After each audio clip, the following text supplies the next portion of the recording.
Mapenzi, mapenzi, mapenzi, sisi tupendane hata kama wengine wachukiana. Nakupenda kipenzi changu, wewe tunda langu tamu. Napenda kutembea kwako, napenda tabasamu lako, napenda kila kitu kwako.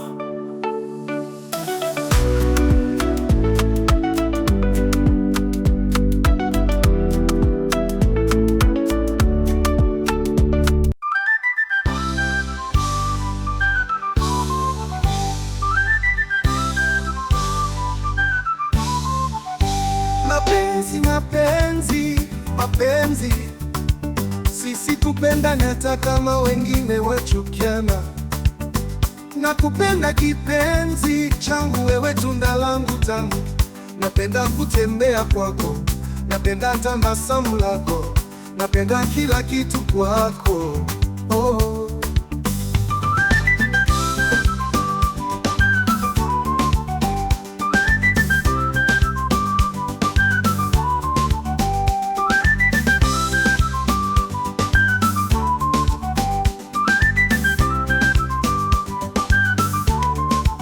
Mapenzi, mapenzi, mapenzi, sisi tupendane hata kama wengine wachukiana. Nakupenda kipenzi changu, wewe tunda langu tamu. Fei, najua karibu tufike huko. Uogopa mzae akiniona. Ati mzae. Kwani unaogopa mzae? Si nitamwambia tumesema tuko karibu kuoana. Sasa mbona unaogopa? Haya, ulikuwa serious? Oh my. Mimi nakupenda. Mimi ningetaka tukioana tuishi kwa nyumba kama ile na watoto wetu. Unaona hii nyumba? Nakwambia huyo mwenyewe ukimuona historia yake unaweza jua Mungu ndo watu mbali. Alikuwa chini, sasa hivi Mungu amemuinua. Haya. Na kwani kuliendaje? Okay, ilikuwa hivi.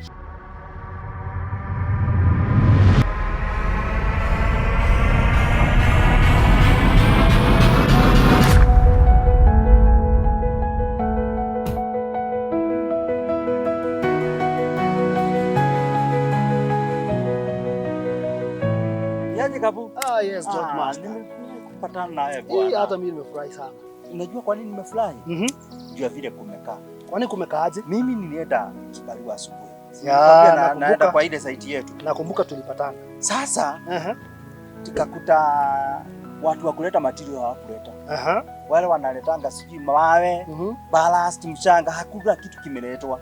So unajua hakuna kazi iliendelea. Hamjafanya kitu? Ilibidi tu tukae hivyo. Tukangojea kitu mpaka saa 4. Nauliza, kwani matajiri wenu wako ni matajiri wako aje? Yaani hawawezi kununua materials? Anyway, sijui ni nini, sijui ni huyu mzee anafilisika ama ni nini pengine. So ilibidi sasa tujipe shughuli. Okay. Mimi nimeshida nikisaka kibarua hii area yote. Hujapata kitu? Sijapata anything. Usijali. So Mungu wako. Si nilikuwa nakwambia nimefurahi kuona. Yeah. Mfuko wangu hauna anything. So si unajua mahali nakuja sasa. Naona mahali unaelekea bro. Naona mahali unaelekea. Naona actually naelewa. Lakini siwezi kukusaidia. Sina msaada wote kwa sababu ukikuangalia naona tu huwezi kosa so. Okay, kuna venye unaweza niangalia useme siwezi kosa, lakini sina. Unajua nimekuwa na shughuli hapa na pale. Kule nyumbani nimekuwa nikifanya biashara hapa na pale. Sasa hii siwezi, naweza penda sana kukusaidia, lakini sina uwezo. Sasa niende wapi sasa? Na giza inaanza kuingia. Sasa wewe kuna vile yani Mungu atakusaidia. Unajua mwanaume ni kujitia nguvu. Sasa ukisema Mungu na watu wangu watalala njaa. Usijali. Sasa wewe naona nimechelewa. Kuna mahali nilikuwa naenda. Niko na appointment na tafadhali tutaonana siku nyingine. Hakuna vile utanisaidia? Mungu atakusaidia bro. Sawa sawa, asante.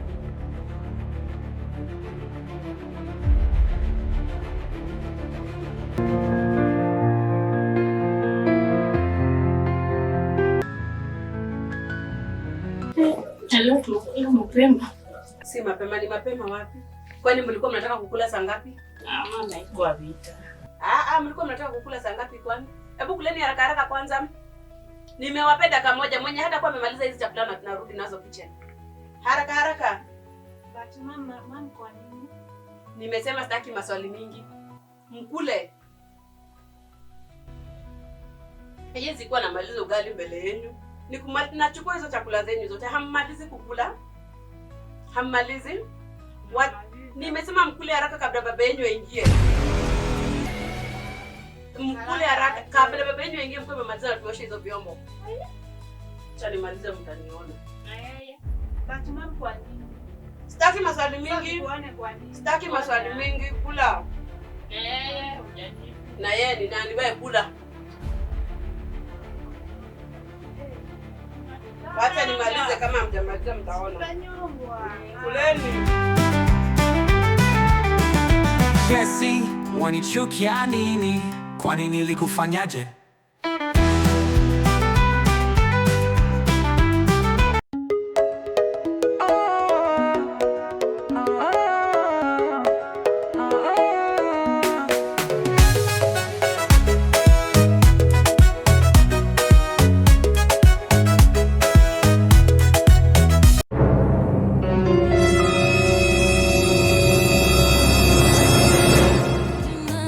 Anaweka mdundu kwa banda, maisha matamu kama chai na sukari, na stori zake kazituza zenye ladha kali.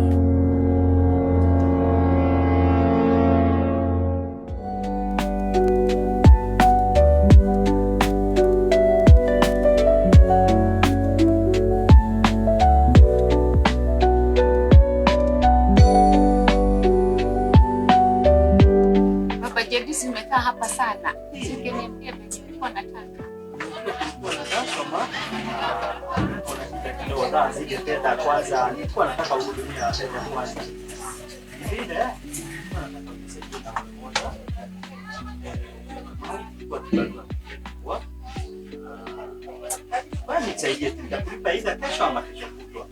Unajisugua na mama Jedi alikuwa hapa 30 minutes ago. Na kanunua unga.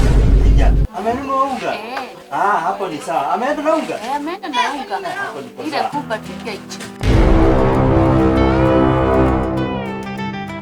Jesse, wanichukia nini?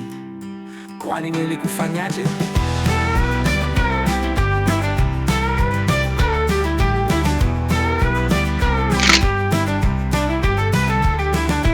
Jesse, wanichukia nini? Kwani nilikufanyaje?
babe nimefurahia.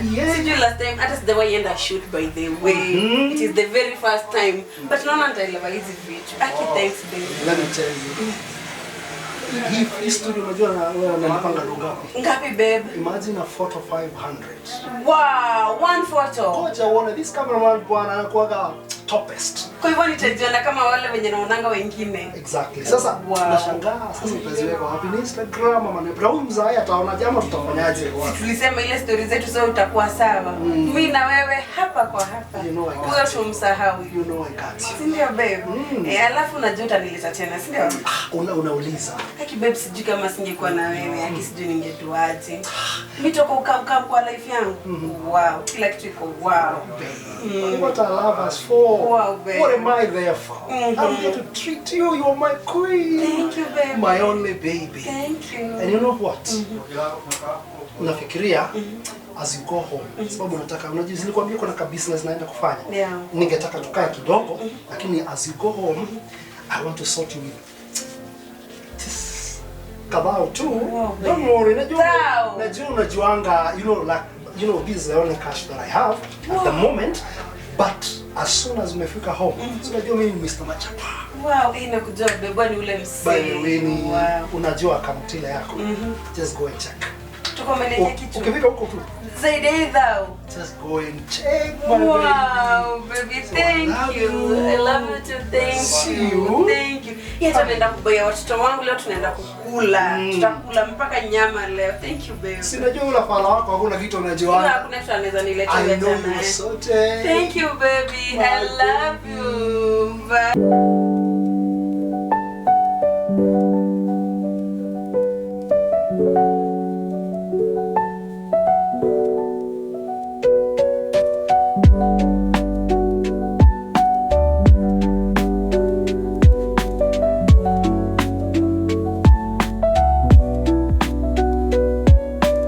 Nanda, nipigie watoto wangu, tuwe na tumaliza mara lenja. Nimepata kipenzi kipya simutaji, Georgie tena. Tule na tumalize, jamaa lale tumotupu.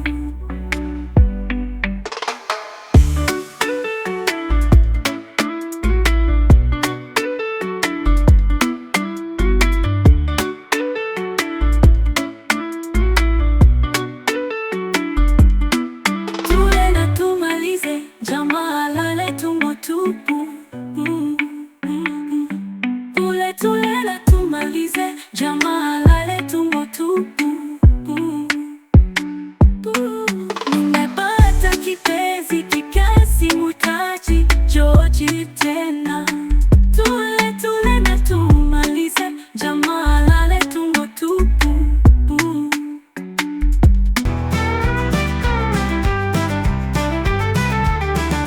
Kesi, wanichukia nini?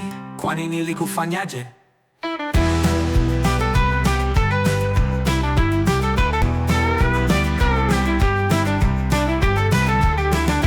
Kesi, wanichukia nini? Kwani nilikufanyaje?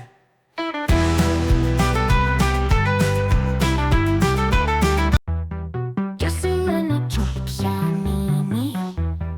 Kwani nilikufanyaje?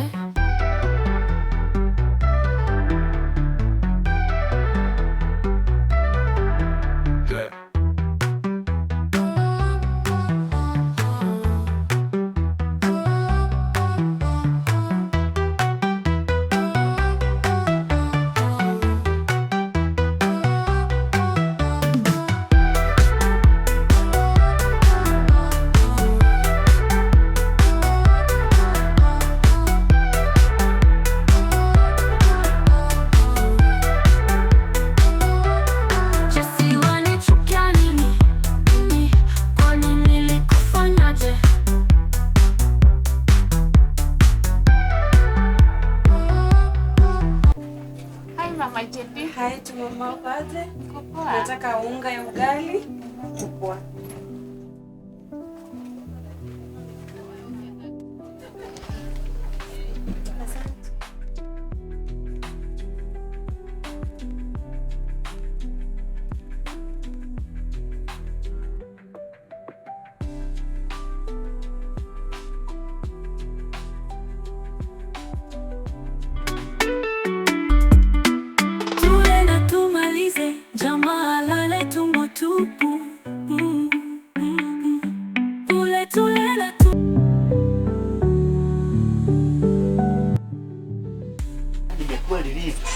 Anawaza watakula nini? Nafurahi hakuna sasa, ni kuenda nyumbani nikutane na watu wangu.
Kwani nilikufanyaje?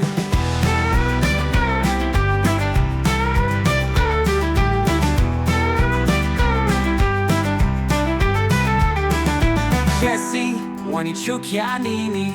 Kwani nilikufanyaje?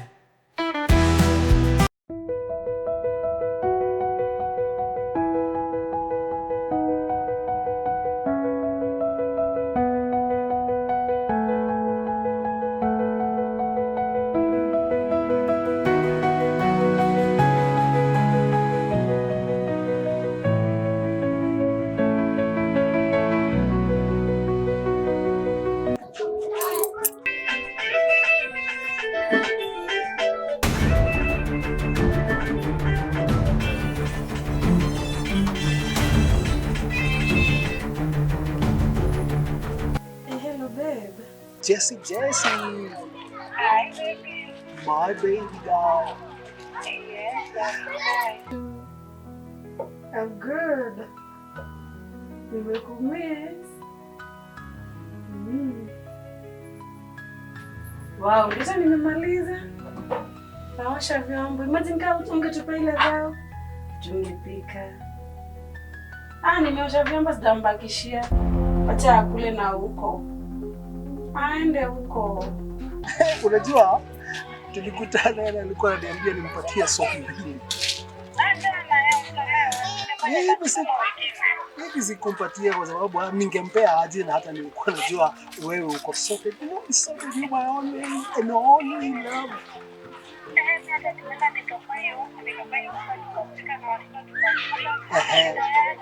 That's my girl. Ini wacha ajisoma.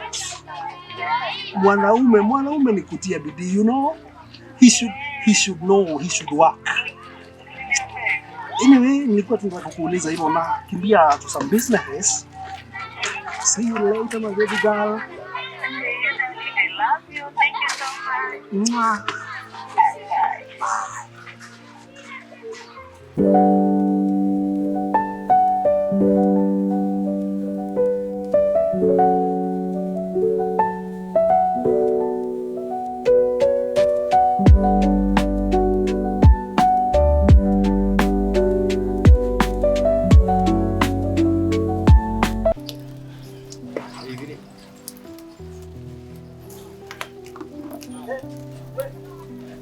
Bwana Joa. Vipi bwana? Hapa. Mama kamtua. Waka atoni hapa ndugu yangu. Waka afinje. Vipi? Poa lakini. Mambo tu ndaikona mkuu hapa gani? Sijali bwana. Unajua hii maisha. Uma ndugu yangu bwana. Unajua hii maisha. Hii maisha. Nakwambia ni hizi hivi naliona. Usikuwa na wasiwasi. Kibarua haipatikani bwana. Usikuwa na wasiwasi. Unajua siku hizi ikono. Uma ndugu yangu. Unajua hii economy iko hivyo. Sio uende wapi, lakini watu nikusaidia. Hata mimi si ati ni vile, lakini nimepita hapa nikasema acha nione kadogo. Ngine ni afya yangu. Janga hapa na Mimi nimetoka.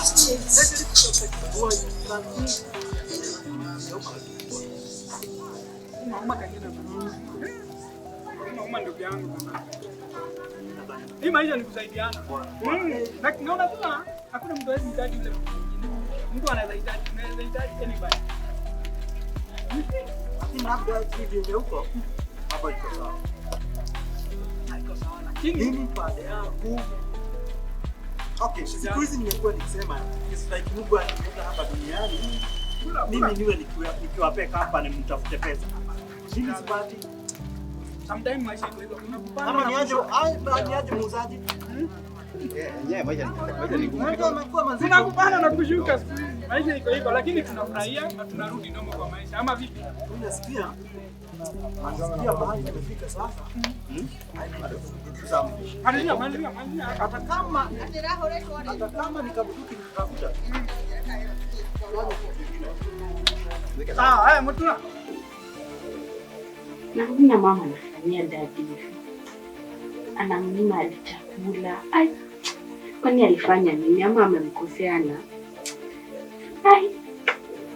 Kuna kitu haiendi vizuri. Maneno. Hapana.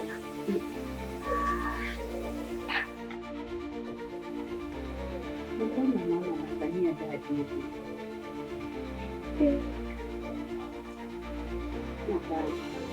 Anamnyima chakula, wanapishana, amemkosea na nini?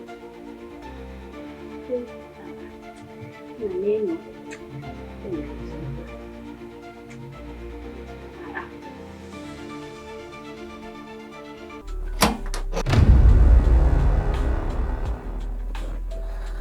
Hai mami. Uko aje? Hai. Kuna vile unaonekana uko sawa. Nimeona umetulia lakini sawa.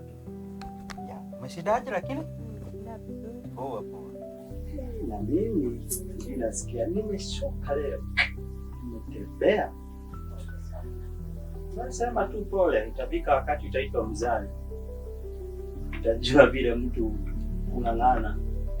Unajua kuna mambo mengine siwezi kupatia zaidi. Kwa vile wewe.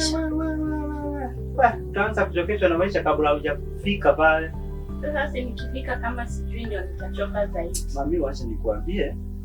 Sometimes life. Umekuja? Yes, nimefika.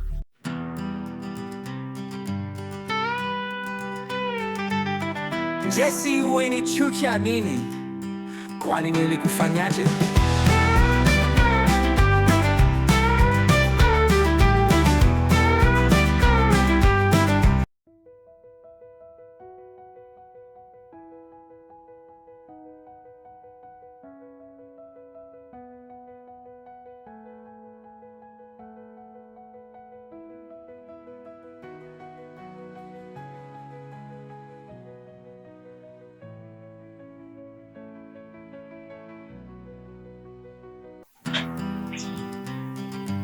Hey Vic. Kuna kitu mtu anaweza especially mtu wako na jani kuna njaa. Unauliza mtoto wa nini? Unauliza mtoto chakula gani? Kuna kitu uliacha huku. Utauliza mtoto nini? Nyamaza wewe na wewe. Nilikwambia usirudi kuongea watu wazima wakiongea. Sitaki kusikia. Kuna kitu alikuwa ameacha huku. Ama kuna yenye umeenda ukakuta nayo? Ni nini umekuta nayo tumpe? Ulikuwa unataka tukule nini? Hakuna kitu. Ulikuwa unataka tukule nini kwa nyumba? Na tushazoea kulala hiyo njaa.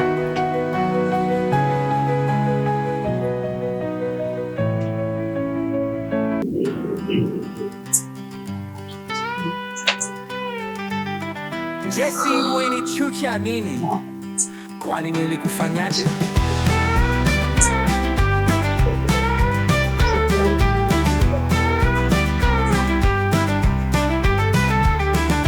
Jesse, umenichukia nini? Kwani nilikufanyaje?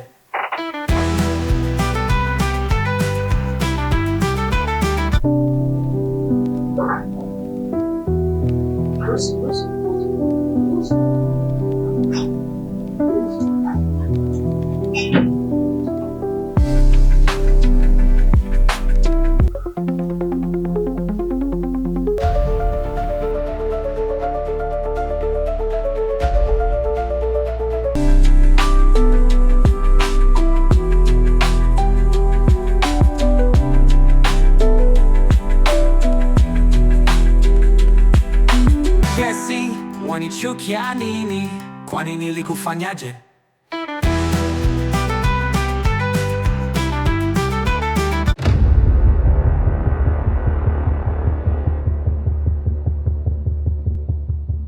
Nini na nyinyi ni simu tu. Na mwingine hapa ni TV. Ekeni chini tukule. Hata mwezi kuja kunisaidia. Sitaki hivyo. Simu, TV mwingine ni nini? Wanichukia nini? Kwani nilikufanyaje? Aya, tukule. Umeosha mikono?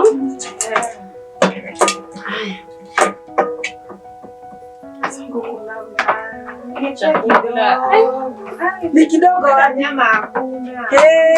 Monyata sikia atakula akae.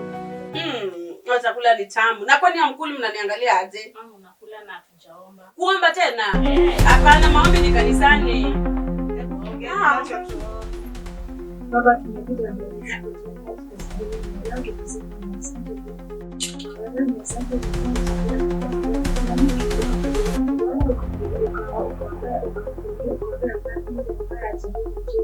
hawana Amen.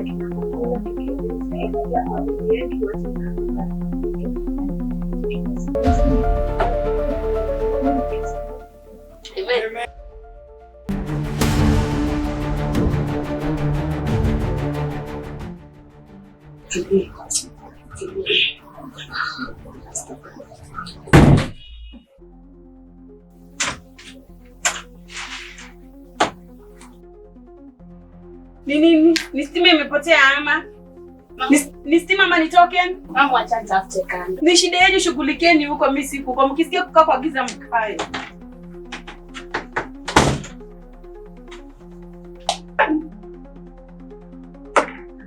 Wapi?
My daughter. Haki leo. Umefanya roho yangu sijui nasikiaje. Ili roho yangu ilikuwa chini na waambia lakini umefanya inuke. Unajua I was almost kulala njaa. Lakini kila mtu amefanya pande yake hivi, mwingine hivi, ati sasa nitalala kula na niko na daughters. I love you, my daughter. I love you. Oh, thank you. Thank you, my daughter. Thank you. Thank you. Thank you.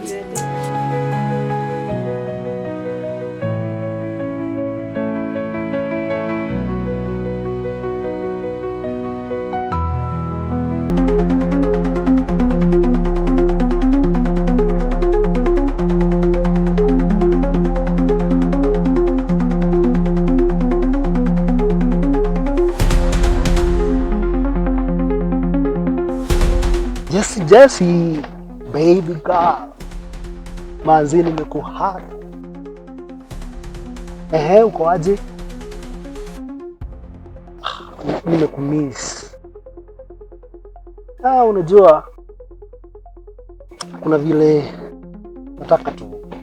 Tumekaa sana last time. Nakumbuka nilikupeleka Green Resort. Na tukaswim. Azia hata sikujua unajua kuswim na mbele. Wow, I just miss tupatane. Lakini mimi naona kuna venye huyu jamaa wako anatusumbua. Kuna venye yani huyu jamaa anatukatizia. No, like next week nilikuwa nataka tuende Mombasa. ya angalau tuende tu swim, nikubaie kuna ka dress hapa, lakini sasa huyu jamaa wako si ametusumbua bana, tumejaribu Sasa sikiza, kuna ka plan ya ka plan kazuri, kwa sababu mimi naona Jesse, umenichukia nini? Kwani nilikufanyaje?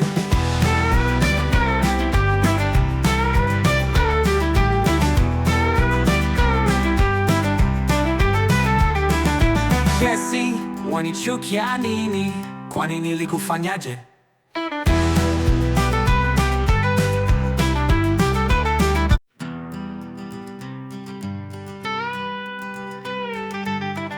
Jesse, umenichukia nini? Kwani nilikufanyaje?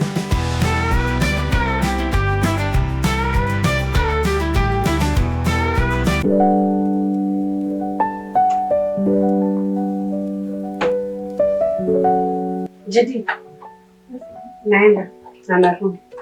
Nafika na hapa narudi. Kuna nguo nimeacha hapo nje. Unisokie hizo nguo. No, make sure umezisoka. Sawa. Ni sawa? Sawa.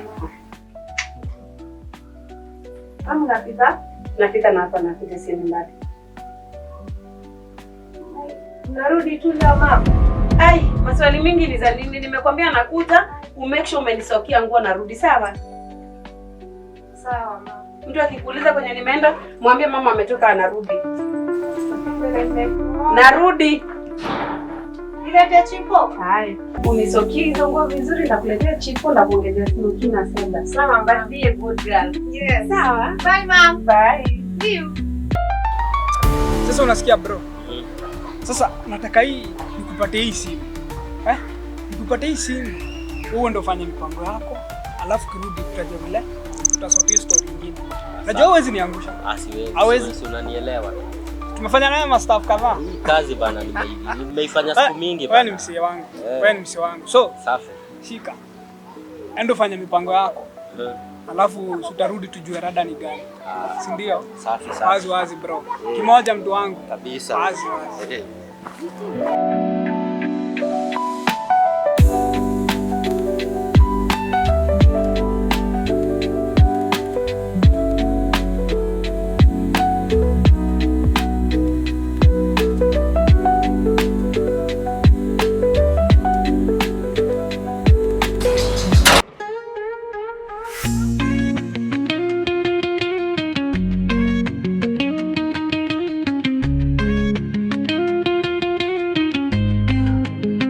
George Master anakuja kwa nguvu, filamu za maisha kweli za ajabu, anafundisha kupitia hadithi tamu. Kila filamu yake ni mwongozo halisi. George Master, mwalimu wa maisha. Kwenye sinema anatoa mashairi ya hekima.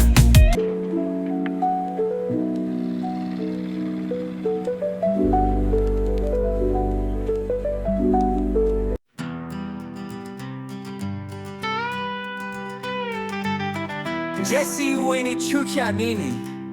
Kwani nilikufanyaje?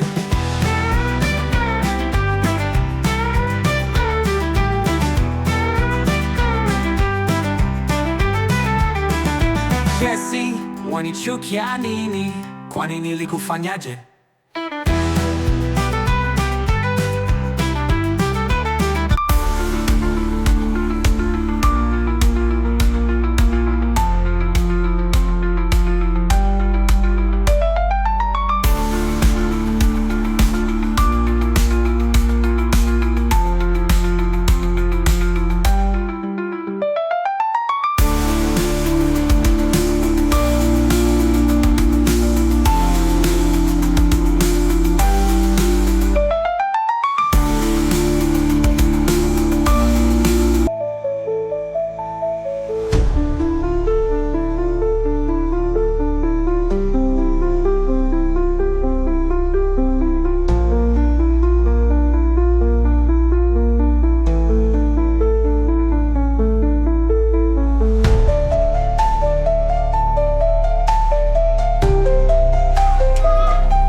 Nimekumiss.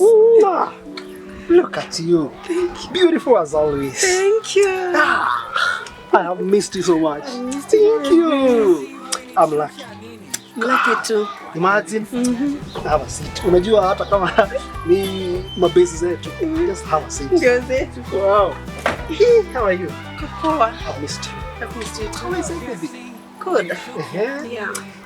And let me tell you, I'm just one lucky guy. Yeah. Na najiulizanga sometimes, unajua wewe, huyu jamaa sasa ulimpendea nini? Can we even compare? No, you cannot. Wewe tena naye. Nilikuwa nimefungwa macho. Guy.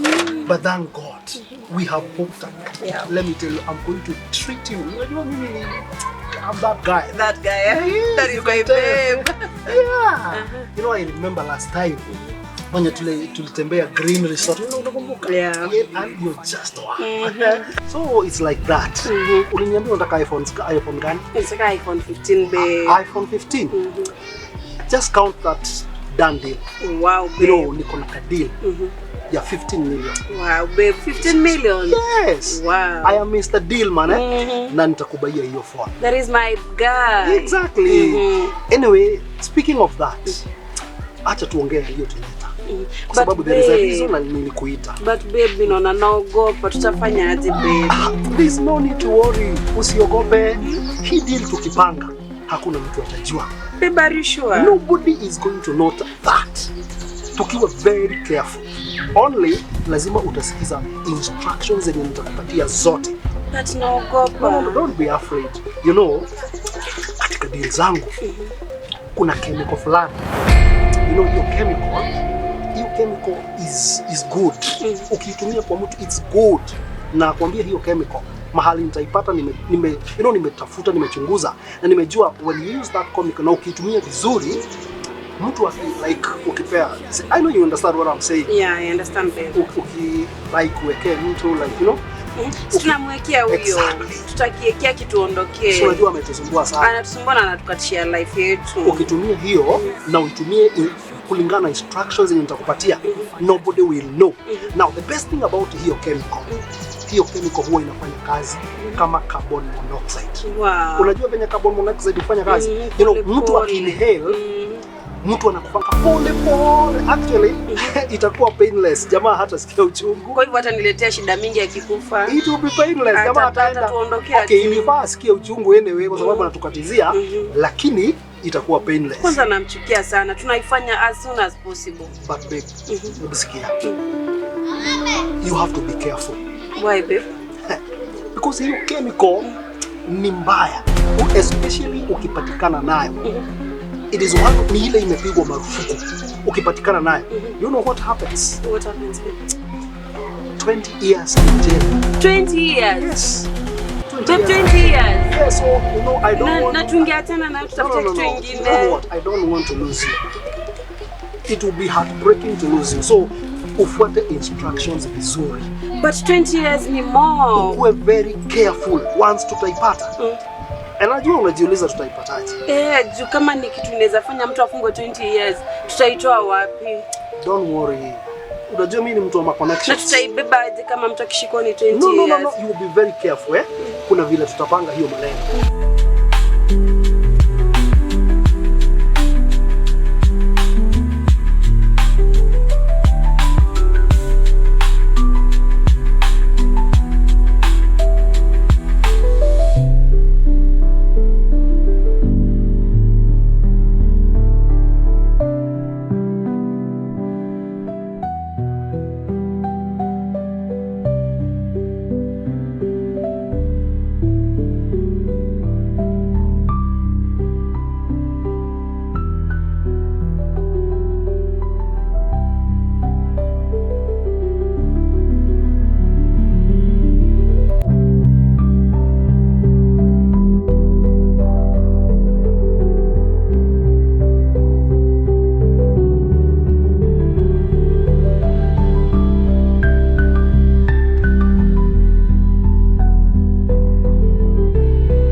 Mtunguyas. Umerudi? kabisa. Bala nimekuangojea hapa manzi hadi nashindwa rada mzee. Kwani kuliendaje? Nilipotoka hapa. Si nilienda.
So please, you must be very careful. I will be. And you know, si mambo ya kuongea sana. Na najua ya kwamba you must be, kuna Waswahili wanasemanga kuta huwa zinasikia. Yeah. Sitaki tukae hapa sana. Just make sure ya kwamba nikikupatia utafanya exactly as I told you. I promise babe. Na please ukitoka hapa make sure hakuna mtu anajua. Hakuna. I promise babe, nitafanya venye vyote umesema na hakuna mtu anajua. Nakwambia huyo jamaa. Si ndio atuondoke. Once he is out of sin, I will treat you babe. Si ndio? Hizo 15 tuweze kuzitumia. Imagine you can always count on me.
Noma. Lazima tufanye kitu. Unajua tusipofanya hima, unajua kuna mtu leo ataenda juu, kuna mtu leo atadedi, kuna mazishi leo itatangazwa mahali. Sasa fanya nini mkubwa wangu? Unajua ni kwa nini nilifanya ama kitu nilifanya ni kunivoke kwa history. Najua umeiva na mambo ya IT. So, mimi nataka tufanye a simple job, simple task. Wewe unataka uhack calls, conversation zote za Gabu kwa simu, messages, uende uzihack zote, and then kutoka hapo tutajua progress. Na kuaminia kwa mambo ya IT bro. Sawa. Si ni sawa? Hiyo kazi rahisi. Kwa sawa? Hiyo ni kazi rahisi. Alright.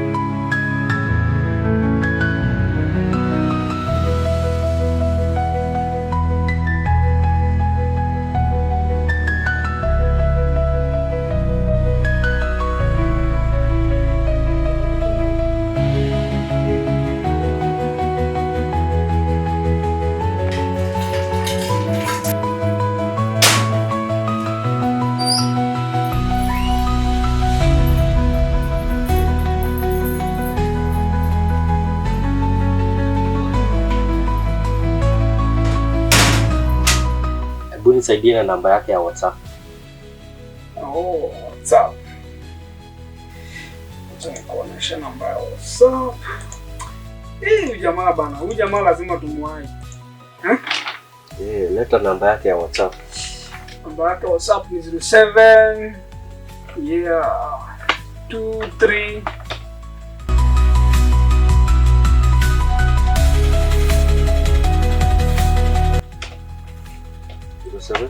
0723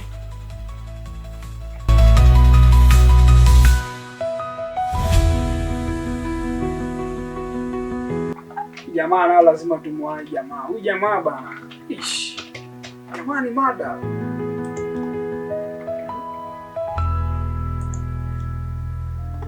We, nakwambia jamaa bana.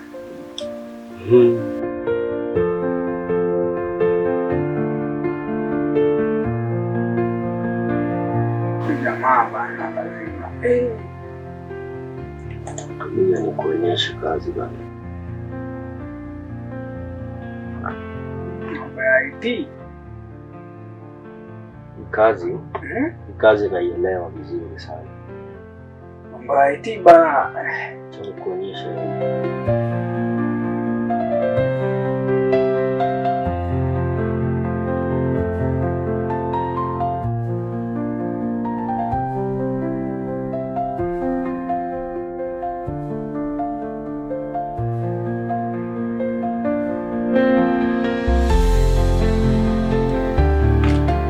Sasa hii jamaa akiona hii hii akiona anafikiria ni kashamba.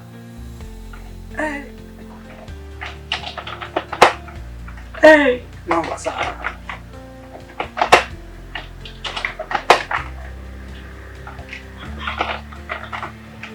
Unaona sasa tumemwekea plot hapo. Basi.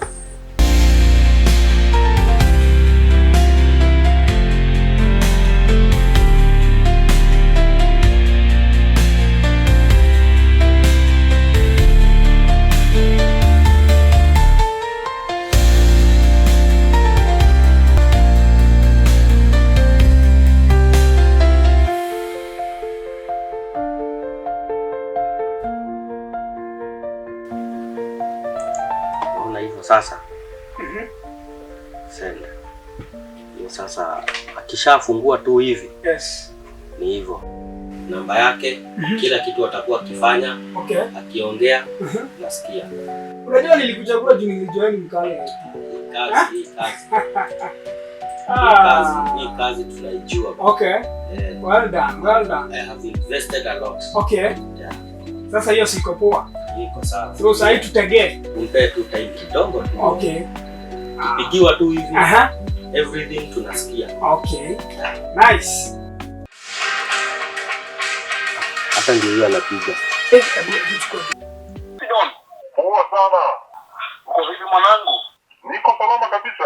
Asante sana. Kuna kitu nahitaji gitaa. Gitaa unataka gani mtu wangu? Bwana nikubaya, lakini kwa sasa nahitaji moja tu. Moja peke yake? Yes. Sawa, nikutumie pale base yako pale Agustin. Yes, pale Agustin. Wewe ishukue hapo saa 10 nitatuma kijana. Wewe kijana atakuwa na security tosha. Wewe ujiwekee security yako. Mwanangu, unajua mimi nakuanga sawa kwa upande wa security. Poa, si hapo sawa? Fanya hima bwana na hii kazi. Saa 10 ipate hapo. Asante. Nice. Hebu nikuulize. Hii gitaa wanaitisha ya kupiga sherehe wakimalizia ama rada ni gani? Bana. Wewe ushaisikia gitaa ikiwekewa ulinzi? Si umesikia ameambiwa kijana ako na security, yeye ajiwekee yake. Hebu nichanue. Unajua wakati hizi chemicals zikihandliwa kuna zile coded language zinatumika. Sasa hii gitaa ni hiyo chemical. Unaona? Si gitaa ya kucheza, ni chemical fulani na ndio wanatumianga hizo languages. Kweli. Mimi siko anashikanisha hiyo maneno. That's what it means. Sasa mtu wangu, mimi nakwambia ile mpango wako nayo tusifofanya hima. Anza hata madau jamaa. Acha tufanye hivi mazee. Acha tufanye haraka tuende tuoka huyu jamaa. Tupige mpango roho safi, tuoka huyu jamaa, si ndio? Sawa sawa. Jua sasa bala. Hii nayo imezidi bro. Hii nayo imezidi. Lakini niko na idea. Kuna karao best yangu, kuna askari best yangu. Na shuku na jamaa na kuanga CID. Ule jamaa najua kwanza anaweza tusaidia. Oh. Okay. Hebu nijaribu kumpigia nione kama. Acha nijaribu kumpigia dakika moja. Nione kama hiyo ni idea poa. Ni idea poa?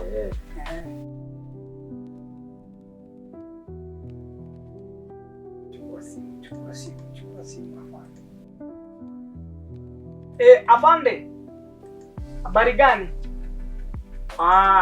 Okay. Hata sisi tuko salama. Kila kitu inaendelea vizuri sana. Sasa afande, nimekupigia niko na kashida fulani. Nilikuwa nataka uingilie kati sababu kuna mambo yendi vizuri. Nakupa hiyo kisanga yote vile kulienda. Sawa. Wacha nizime hata mashini. Okay. Acha nizime kompyuta. Hapa ni kubaya. Lazima nao tuwashike. Hapa ni kubaya. Hapa ni kubaya.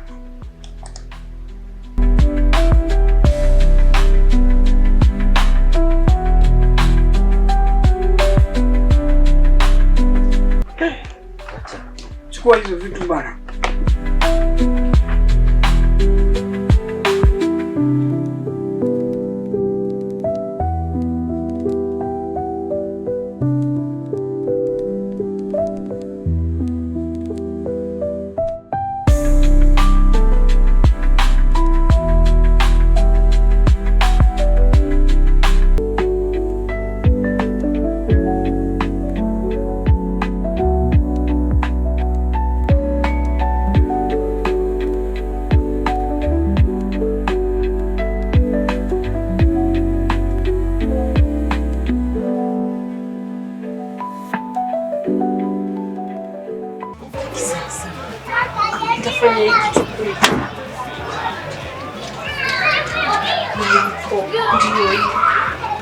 Nitaambia watoto waje na nikashikwa na wakajua. Tutaenda aje? Tushapanga. Acha nirudi.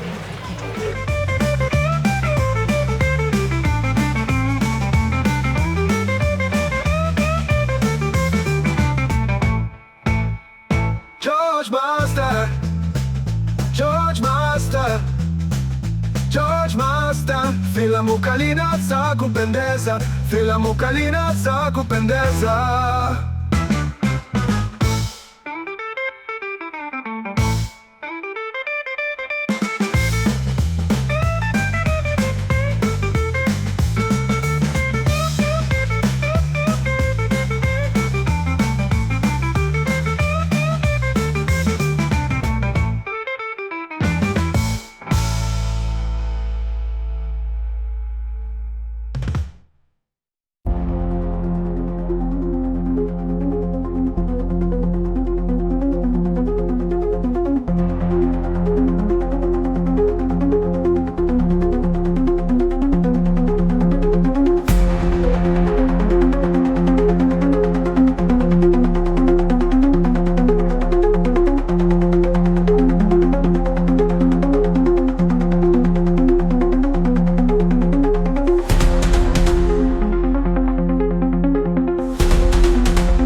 Pole, leo nimekosa maziwa, yenye tunabaingi hakuna, lakini nimekuja na soda.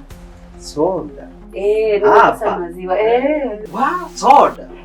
Kwa nyumba kama hii? Si maziwa imekosekana. Maziwa imekosekana. Tuko mwezi gani? Hebu tukunywe. Maziwa imekosekana, tukunywe. Si unajua kwenye tumetoka na nakumbuka huyo yote. Wachana na yaliyopita, tukunywe soda. Maziwa hakuna maziwa, tutakaa hivyo. Ni muujiza kusema. Hebu tukunywe. Kunywa.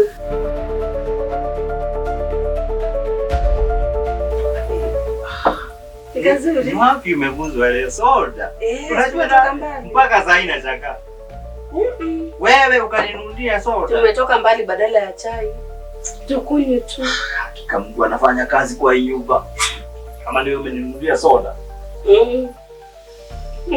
Kunywa. Na mbona ikawa tamu hivi? Si ni vizuri. Unajua kuna mambo mengine unafanya unanistua. Okay, let's talk. Tuongee ukweli. Yaani off late umebadilika. Mimi naona umeniweka pale. Sasa ndio nimeona umeanza kurudi Yesu wa zamani. Si nakwambia sasa familia ziko hivyo. Leo tukikosana kesho tuko sawa.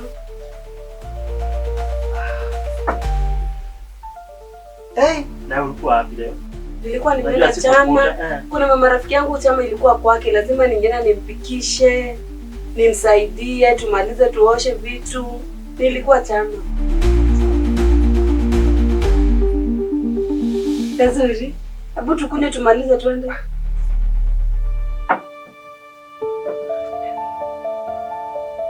Kwani unasikia joto? Nasikia joto.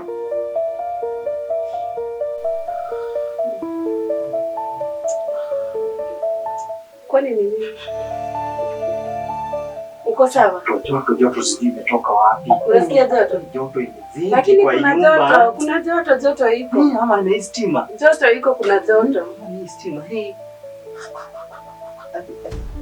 Now the best thing about hiyo chemical huwa inafanya kazi kama carbon monoxide. Wow. Unajua venye carbon monoxide hufanya kazi?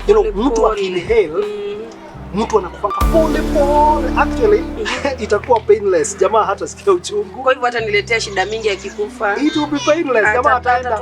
Okay, ilifaa sikia uchungu anyway kwa sababu anatukatizia, lakini itakuwa painless. Kwanza namchukia sana. Tunaifanya as soon as possible. But babe, joto iko. Hata mimi nasikia ile joto iko huku kweli. Si maliza kwanza. Unajua inamaliza hiyo joto. Wacha nisimalize. Kuna vile nasikia. Kwani unasikia aje? Wacha ni relax na hapa. Wacha ni relax kwa kitanda kidogo. Uko sawa lakini? Wacha ni relax kwa kitanda kidogo ndio.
Sema joto karibu iniue.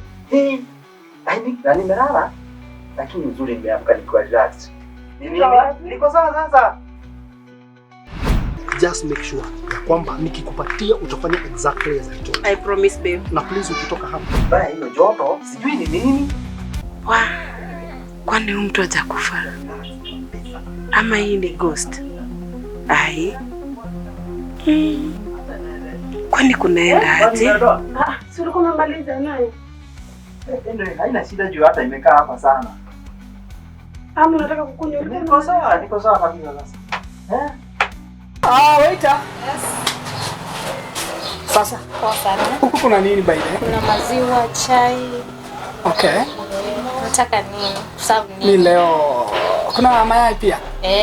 Fanya hivi, niletee maziwa nikunyonge. Na pia unitayarishie tu mayai. Sawa. Si ndio?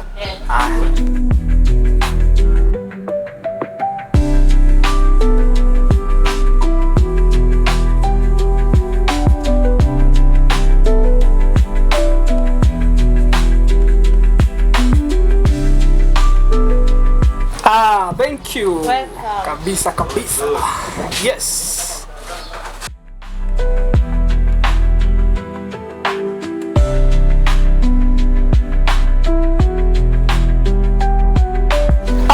Bwana George. Si mtu wangu. Vipi bwana? Yaani uko hapa? Long time. Vipi? Ni aje? Unaona wewe ni kujipanga panga tu. Niko salama, unaenda wapi? Mimi nafika hapa tu kidogo. Okay. Halafu nirudi. Mtu wangu kuja bana nikubaie chai bana. Unajua leo bana. Unajua ni best yangu. Kuna kitu kangu hapa bwana. Ingia bana. Bana, karibu. Hata acha tuende pale. Tuende pale mwisho. Ndio hata tuongee 1 2 3. At least bwana. Kabisa. Sasa unasikia bwana George? Waiter. Yes. Abu, jo kiasi. Hapa dia unajivijali bana. Sasa. Yes.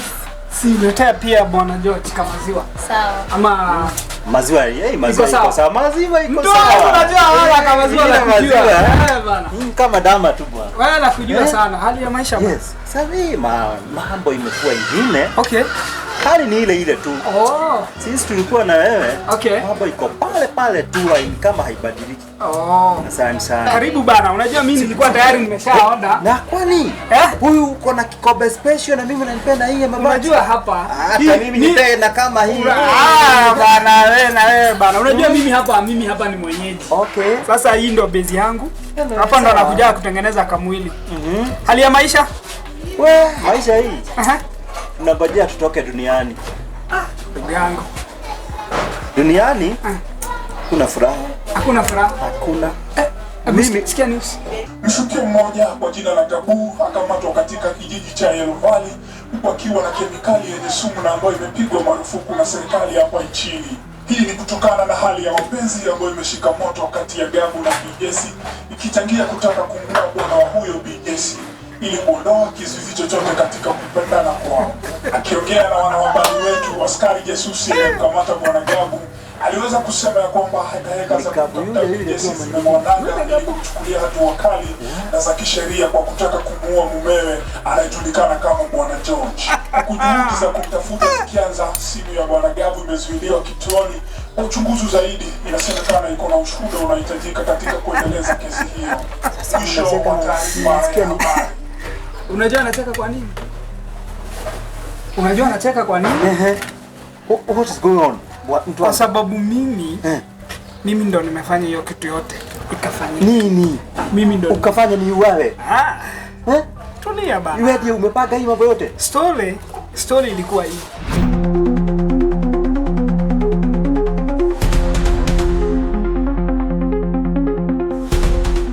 Jesse, baby girl. Manzi nimekuhata. Uko aje? Nimekumiss. Nataka tu meet. Unajua ile base yetu? Mahali tulikuwa tumekutana last time. Nataka tukutane hapo. Nitakuchoresha. Jamaa tutamuondoa. Acha aondoke. Tuweze kujienjoy. Wazi. Ndio maana nakupenda. I love you.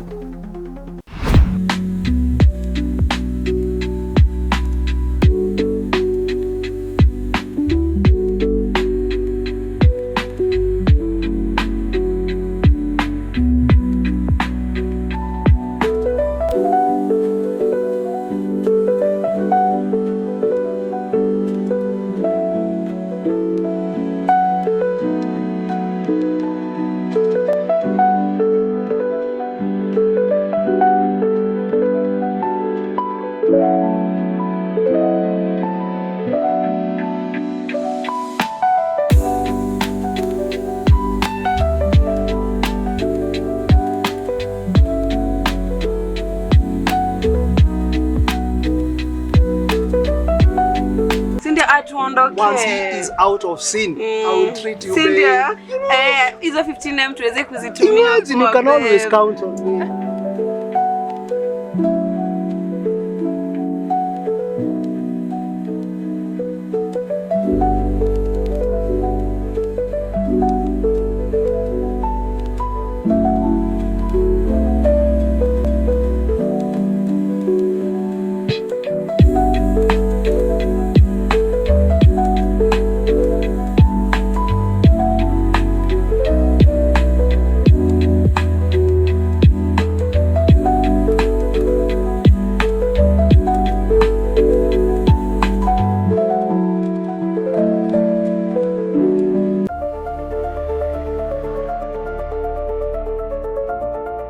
Hey, mtu wangu. Mimi ni kama sielewi mambo venye inaenda. Kuna kitu sielewi. Uelewi nini? Nisaidie kuelewa hapa.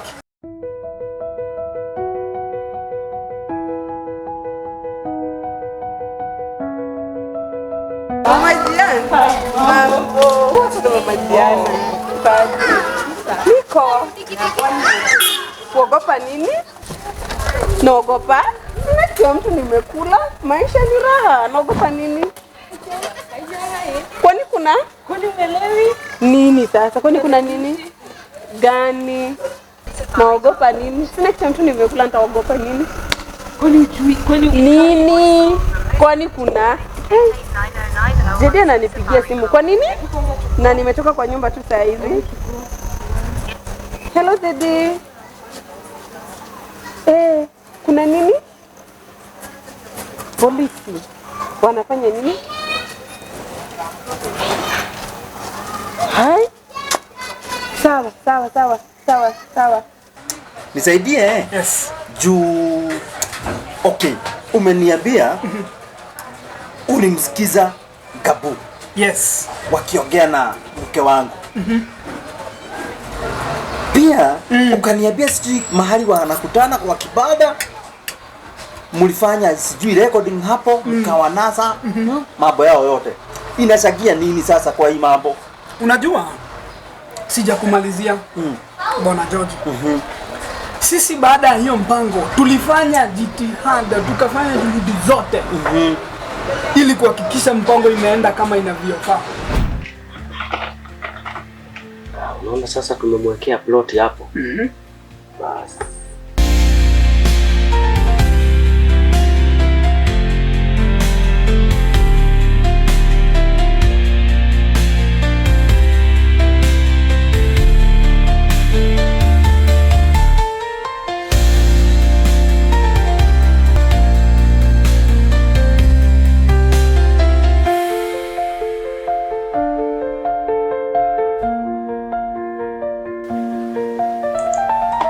Sasa senda hiyo sasa, akishafungua tu hivi ni hivyo namba yake, kila kitu atakuwa akifanya, akiongea nasikia sasa bro. Ninasikia lakini sijui utawezaje kunielezea nielewe kabisa. Unaona? Tayari tunasikia kwa news ni mambo na sijui kemikali ilikuwa itumike kuniua. Kama ilikuwa hivyo, then kwa nini hawakuweza kufaulu kuniua? Unajua?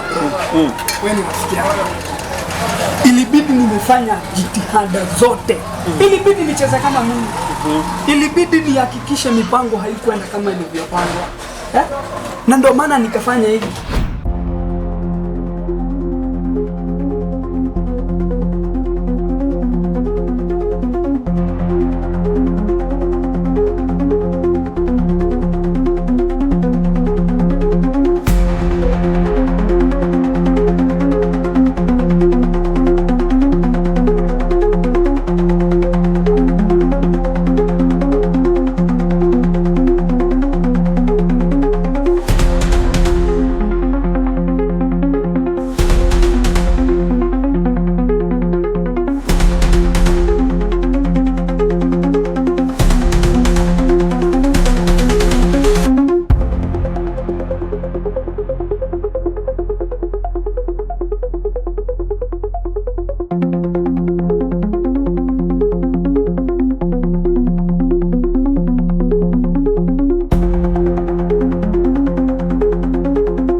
nini nimekuleta hapa?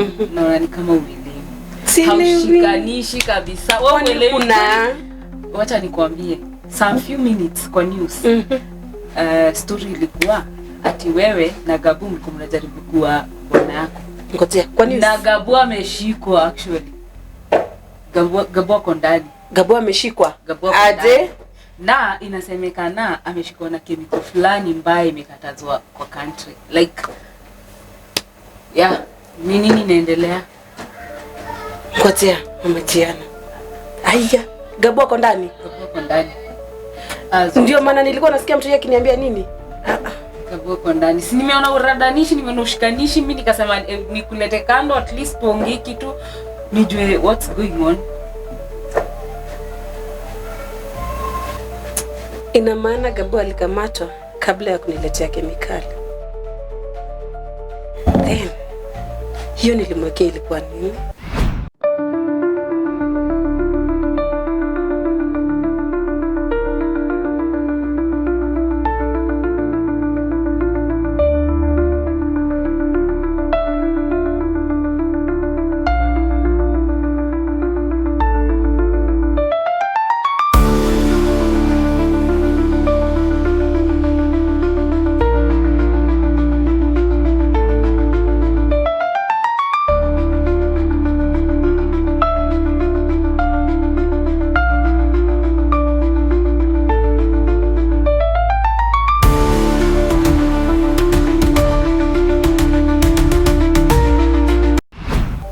Na nani aliweka pale?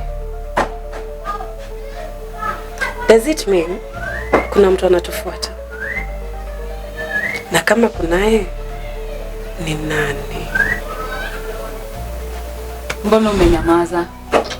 Nikufikiria. Fikiria haraka kwa sababu mambanga wako kwa ground na ni wewe wanatafuta. Wewe ndio umekujiwa. But babe, unasikia?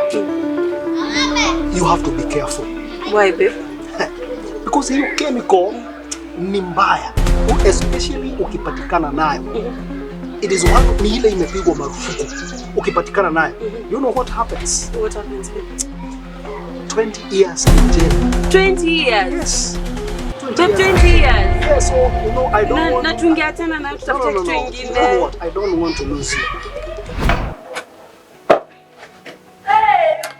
Rafiki yangu, Mama Jian, hebu nisaidie juu mimi nimefika mwisho. Nimefikiria. Sijui ni tu. Tunaweza do nini Mama Jian? Nitakusaidia. Uko na simu? Niko nayo. Nipatie. Simu yangu. Uko na pin? Utaniangalia pin.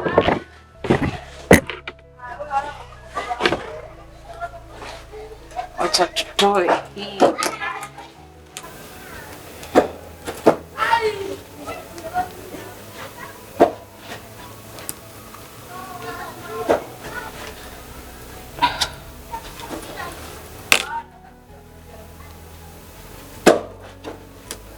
Shika. Si umetoa SIM card? Umetoa kwa nini? Hizi SIM card ndio zinaonyesha polisi location yenye uko. So lazima kwanza tuzitoe. Alafu tufikirie vile utatoka huku. Nataka uende mbali. Nataka uende mbali kabisa. I don't know where but nataka uende mbali. So hizi SIM card haurudishi tena. Hizi SIM card usirudishe tena na usiweke any SIM card kwa simu. Sasa ndaka aje? Hivyo. It doesn't matter sijui utakaje but hii ndio usaidizi yenye iko kwa sasa. Na sasa unaniambia niende mbali. Nitapitia wapi? Kama polisi wako all over. Usijali. Let me tell you. Utaenda na hautashikwa. Acha nikuonyeshe.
Twende sasa.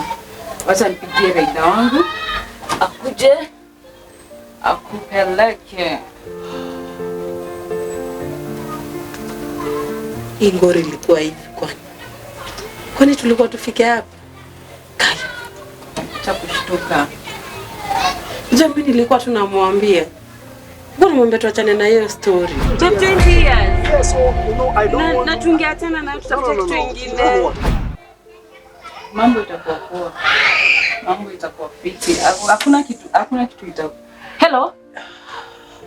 Jonte. Mambo? Hiyo nduthi yako iko aje? Iko fiti? Naweza enda place far?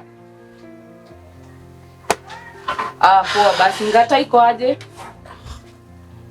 Sawa, si ukambio mbio hapa hivi home. Sahi, alafu ni place unaenda far. Wazi, come faster. Poa, nakungojea.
We, mtu wangu. Hey, uko wapi? Okay. Utaanza kuwasha hiyo? Nataka tukutane, please. Nitafurahi sana. Pale tu. Pale, unaona mahali tunaanga pale nyuma kwa pale. Ile kabesi yetu ya washa huku kwa tunakunywanga ujipao. Huku kwingine.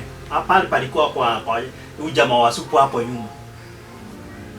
Ya, karibu. Kuja hapo. Niko na jambo nataka tujadiliane kidogo. Sawa. Thank you. Nakungojea.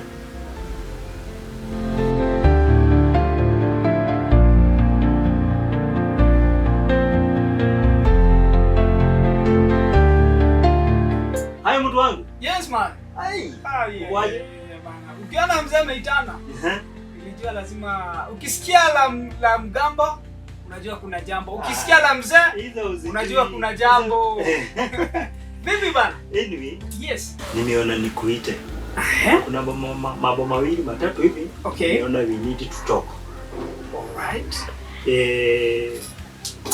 Nimeona jambo nikaona hili sitaliwaza peke yangu.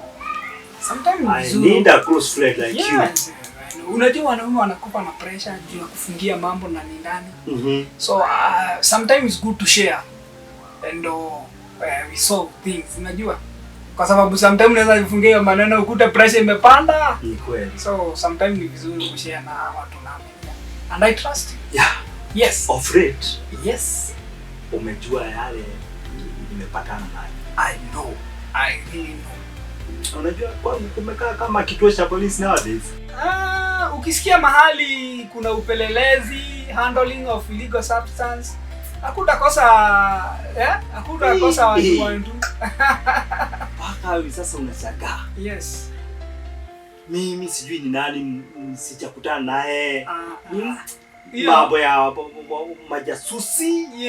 Wanaitwaje hao wote wapelelezi? Okay. Kila siku. Yes. Naamka nao tunalala nao. Hiyo nilikwambia, as long as kuna kesi mahali inafanya uchunguzi, lazima ujue, lazima kitu kama ile happen. Lazima hawa watu watakuja one on one kwa maisha yako. Lazima mtapatana wao. Juu lazima, so unajua hii kitu iko kwa msahihi, hii kitu iko kwa government. Iko kwa sheria. So lazima ifuatiliwe. Yes man. Anyway, yes. Mimi nimekutana na motorbike. Na mwenye nimeona amebebwa hapo. Mimi naona huyo ni Jesse. Si wewe unajua Jesse vizuri. Ndio namjua. Najua ni mke wangu. I know. Na tuko naye for 22 years. 22 years. Okay. Kwanza niseme yes. Mwenye nimeona amebebwa. Yes. Ni mtu anakaa kama anajaribu kujidisguise hivi. Yes. Abadilishe muonekano wake, asijulikane. What do you mean? Mtu anakaa anatoroka ama ni aje? Mtu anakaa ni kama kwa kujifisha watu wasimjue, lakini ako kwa harakati za kutoroka. Na mimi I'm totally convinced huyu ni Jesse. Okay, nini inakufanya ukuwe na hiyo confidence ya kusema huyu ni Jesse? Okay. Si unajua Jesse uvalia miwani? Yeah. Jesse uvalia miwani. True. Kichukua na 1 month ago, hiyo miwani yake iliweza kuanguka. Okay. Na ikawa kuna mahali ilifujika. Oh. But kwa ile hali tuko, yes. Si unajua maisha si mazuri. Najua. I know economy. Tukajipata pesa za kushughulikia miwani ingine. Hatuna. Okay. Unajua nini nifanyaje? Mfanyaje mtu wangu? Unajua unapenda kunisurprise. Ilibidi mimi nitafute glue fulani. Nishikanisha hiyo miwani. Huwezi jua kama imevujika. Lakini ni kazi. Na ni mimi mwenyewe na hii mikono yangu nilifanya hiyo. Okay.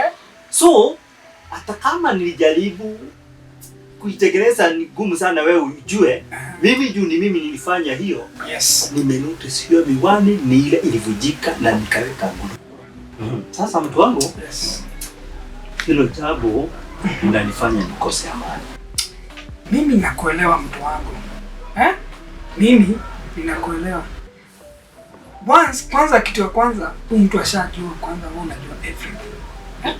Na unaweza fanya anything. Anaweza kuwa mtu very dangerous kwa sasa. Yeah, he's a very dangerous. Right now anaweza fanya anything. Tu anajua nimeelewa kila kitu kinachoendelea. What? So, yes. Nataka umsaidie. Sijui utanisaidiaje mtu wangu. Sasa tufanyaje sasa? Wewe? Yes. Wewe najua ni mkali sana kwa kufikiria na kuwaza mpaka unatoka na jawabu. Anyway, kwa sasa hii kwanza nikwambie, unajua siwezi fanya kitu kubwa. Kwa sababu tayari kesi iko kwa mikono ya polisi. Kweli. Okay. But niko na idea. What if tutafuta private detective? Watafanya hiyo kazi vizuri? Yeah. Then kwa nini tusiwatafute? It's okay. Kama watafanya hii mambo, mtu huyu atiwe baroni. I would prefer that. Lakini la ujue. Lakini ya nini tena? Lakini ujue hawa watu nao lazima hapa uko umejipanga. Hapa. Sijali. Unajua, yes. Ukijua kwa jambo fulani utapata solution. Yes. Uogopi kugharimika. Kabisa. Okay. Si unajua nilikuwa nafanya na City Council? Yeah, nakumbuka ukiniambia ulikuwa unafanya na City Council. By then, niliweza kujiunga na sako ya wafanyikazi. Ambao tulikuwa na kule. Okay. Na tuliweza kununua shamba. Na sasa imeenda through kila mtu ako na title. Oh, okay. Mimi naweza hiyo ipeana. Yaani naweza iuza hiyo. Kweli? Ukinihakikishia hao private detectives. Private detectives. Yes. Ukinihakikishia hao wataweza hii case. Yes. Afadhali niuze hii. Trust me. Aminia, si unanijua. Tumework na wewe, umenijua, tumekuwa na wewe for long. Unajua mimi nikikwambia kitu ni straight to the point. I know someone mwenye anaweza tusaidia. Mungu wangu. Yeah? Unajua hii ni maombi naomba. Yes. Na si kuomba tu, ni kushukuru. Kwa sababu ya kunishikanisha na wewe. Akili zako. Okay, I know kuna age difference kati yangu na wewe. Lakini wewe naonaga kama mkubwa wangu. Akili zako. Usione hivyo. Usione hivyo. Ni heshima tu, naaminia Mungu anafanya mambo yake kwa kila sababu. Aminia hii kitu hii. Tunaenda kuenda through. Let's do it. Tuanze hiyo saa hii. Saa hii. Deal done. Yes sir. Thank you. You're welcome. Ndio. Si tutoke hivyo mtu wangu. Tutoke. Acha tuanze hiyo mambo sasa.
Asante sana kwa ofisi yetu. Yes.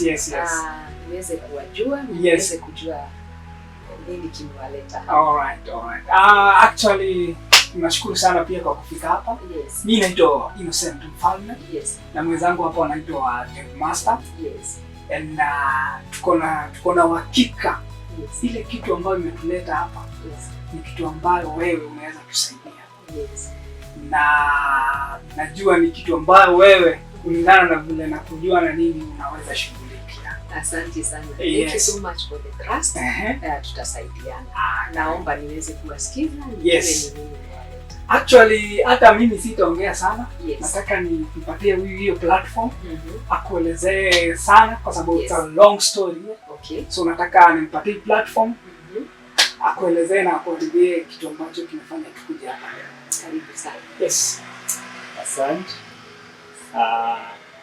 Nimeweza kukujua kupitia mwenzangu. Yes. Nimepitia mambo kadhaa, anielezea kuna mtu anaweza kunisaidia. Yes. Ndio maana tumekuja.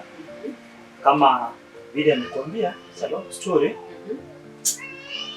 Tulianza mke wangu akaanza mataro kidogo tu. Yes. Ya kitu hanisikii. Yaani akaanza mambo nikaona hapa kuna kitu behind this. Yes. Ndio sasa nikajaribu kupeleleza. Nikajua kuna affair.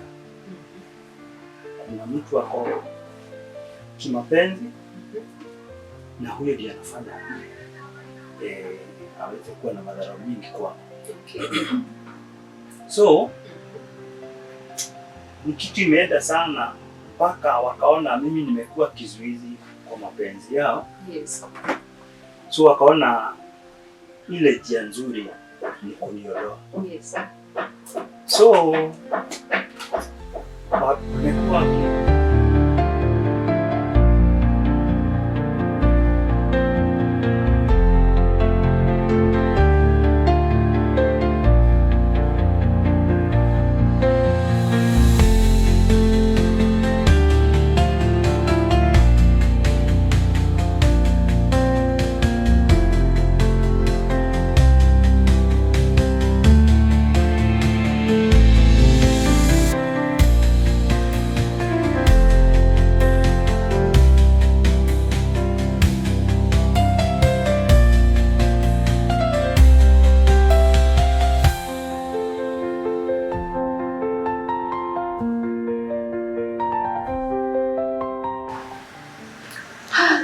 Pole sana Mr. George, pole kwa yale umekuwa ukipitia. Kwa kweli ni mazito. Pole sana. Na umevumilia kwa muda gani hii maneno kama haujapata usaidizi? Maybe unaweza nielezea. Ni kwa muda juu, okay, our marriage sasa imeenda kama 22 years hivi. Na niseme tu miaka kama 10 ya kwanza. Juu sasa tulianza kukaa vizuri. So kuanzia hapo unajua kitu haikujagi tu ghafla ati na ilianza kidogo kidogo. Okay. So sasa ndio mambo imekuja sasa ikashtuka kukaa sasa, hata hiyo nyumba haina furaha hata kidogo. Yes. Hakuna mapenzi. Sasa ndio ikafika hata inatakikana niongelee. So for 12 years umekuwa ukihangaika hapa na pale, ukiteswa, ukiyapitia mateso ya kinyumba, lakini tunaamini haujachapwa. Sijachapwa, lakini sometimes tunasema kishapu cha maneno sometimes ni kikali hata kuliko Cold War. Yeah. Cold War. Yeah. Pole sana kwa yale umekuwa ukipitia. Asante. Na unaona ni kama tutasaidiana, na pia nataka usaidizi wewe pia. Ningeomba pia kupata hiyo namba ya Jessie. She's your wife, yeah? Yeah. Nipate namba ya Jessie ndio niweze kufuatilia. Naomba unipatie namba ya Jessie. Na kama kuna rafiki yake unajua, naomba pia unisaidie na namba yake ndio niweze kufuatilia kutoka hapo. Okay. Yes. Yeah. Chukua hiyo ya Jessie kwanza. Yes. Kiandika hii nikupe sasa. Kuna rafiki yake mama fulani hapo. Ni Shada na Pete. Yeah. Rafiki yake? Rafiki yake. Kutafutia rafiki yake. Msef Mama Jian. Yeah. Mama Jian. Okay. Naitwa Mama Jian. Mama Jian. Baba yake iko hiyo hii sasa na Mama Jian. Okay. Hiyo. Okay. Thank you so much. Karibu. Asanteni sana kwa kuja na kutafuta usaidizi. Naomba sasa tusichukue shida zote kwa mikono zetu. Kutoka hapo nitafuatilia. And then ningetaka at least nikitaka usaidizi kutoka kwenu, tunasaidiana. Nikiwapigia simu, tunasaidiana. Ndio tuweze kujua hii tatizo lilitoka wapi na mahali imefika. Unajua inaweza kuwa imegrow sana na tushindwe tutaanzia wapi. Naomba tukue na uhusiano mwema, tuweze kufuatilia haya maneno. Kutoka leo sasa, mimi ndio nitafuatilia kutoka kwa hizo namba. And then I will let you know. Asante. Tumeshukuru sana Madam Ann. Karibuni sana. I knew nikifika hapa mambo itakuwa kabisa. Itakuwa shwari kabisa. Itanyooka kabisa. Tumeshukuru sana. Asante. Acha sisi tuondoke. Tutangojea kusikia.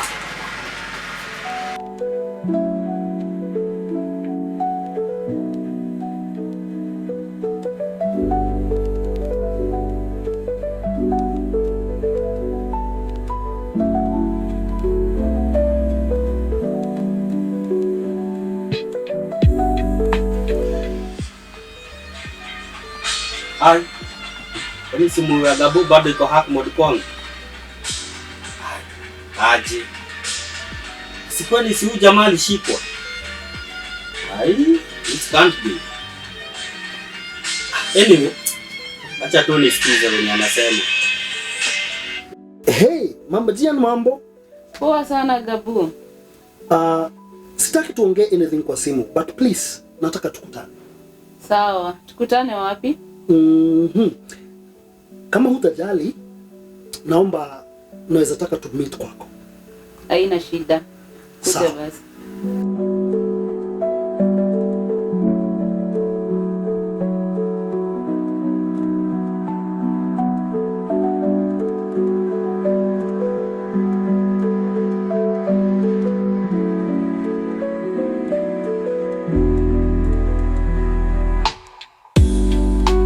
Good morning. Yes. Yes, I'm calling from my office. Yes.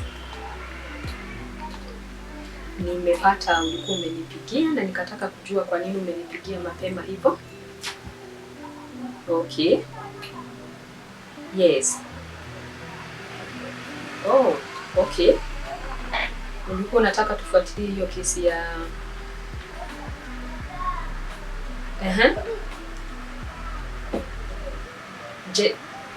Jessica. Okay. Kindly nikumbushe jina ya the other guy. Okay, Daniel. Okay.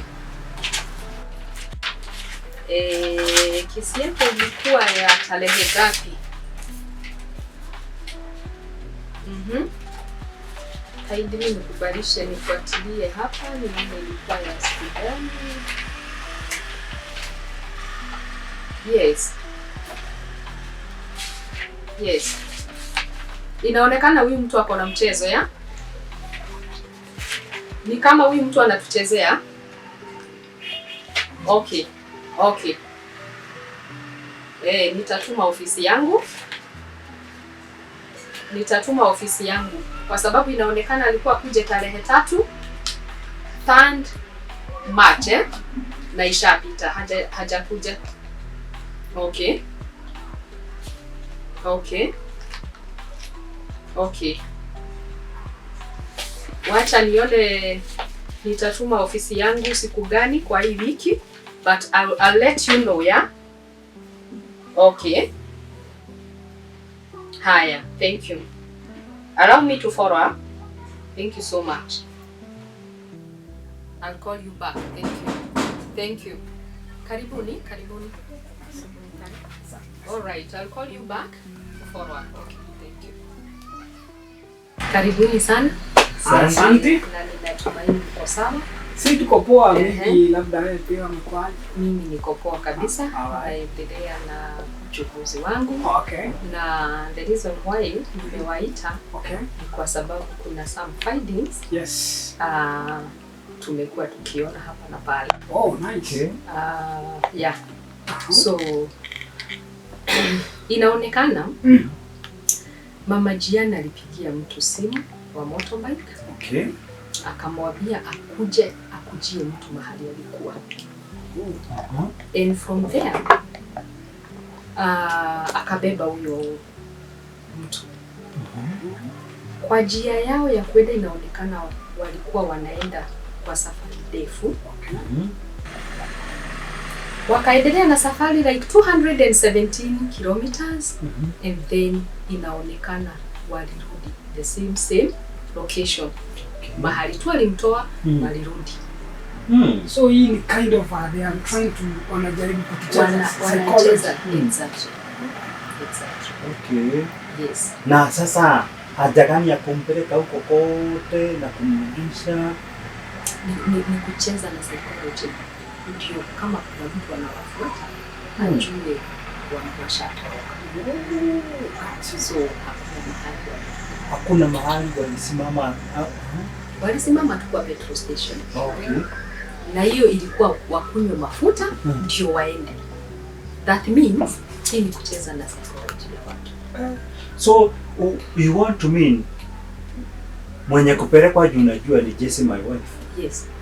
Meaning to alirudishwa mahali alitolewa. Exactly. So ako area tu ya kwetu. Ako tu area ya kwetu.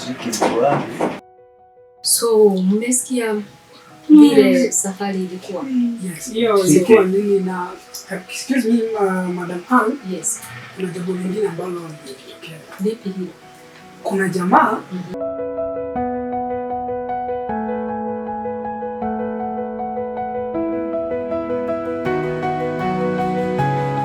Haya. Hii maneno hii lazima Innocent ajue. Wacha kwanza nimpigie.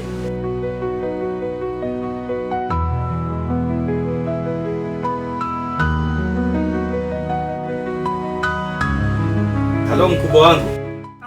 poa sana. Kwa vipi? Niko salama. Vipi bana? Kabisa. Aha. Okay, si unajua tulihack simu ya Gabu? Yeah, nakumbuka. Alafu si uko aware alikuwa ameshikwa? Yes, alishikwa.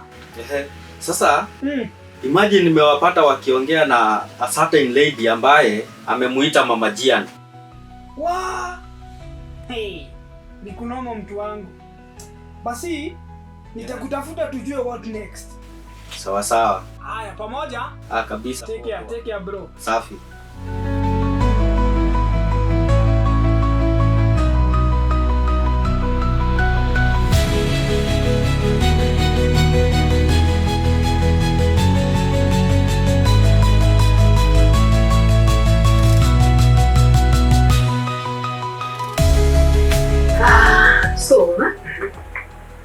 Inaonekana first we concentrate with Jessie and Mama Jian. Kwa sababu hii kesi ya Gabu iko kwa sheria already. So ni vizuri kwanza tuandamane na hii kesi ya Jessie and Mama Jian. Hawa ndio wako na maneno. Yes. Kwa sababu mkichanganya maneno sana utapotea. Wacha kwanza tuconcentrate na hii kesi yao. Okay. Yes. Yes. I hope you understand. Yeah, for sure. Thank you.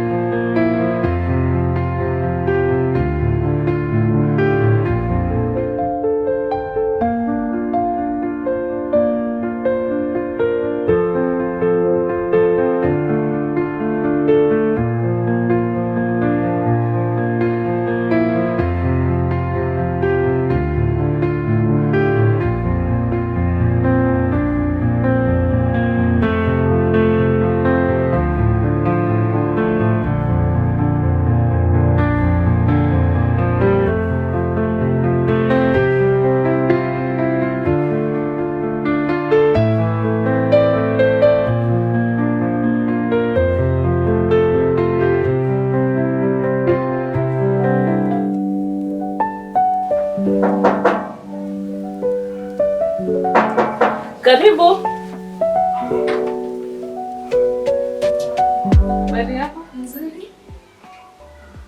Nakujua kweli? Naweza kuwa haunijui, lakini nimekuja kutafuta kazi.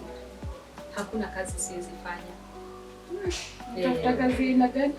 Kazi yoyote mama, hata ukinipatia kufua nguo nitafua, ukiniambia nioshe nyumba, kazi ya kufua nguo ukiwa mrembo hivi. Hata watoto kupeleka shule, hakuna kazi siwezi fanya mama.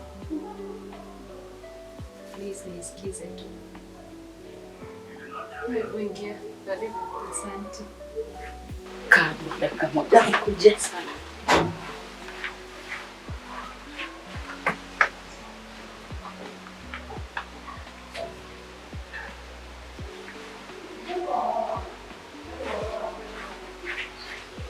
Baka chai kwanza.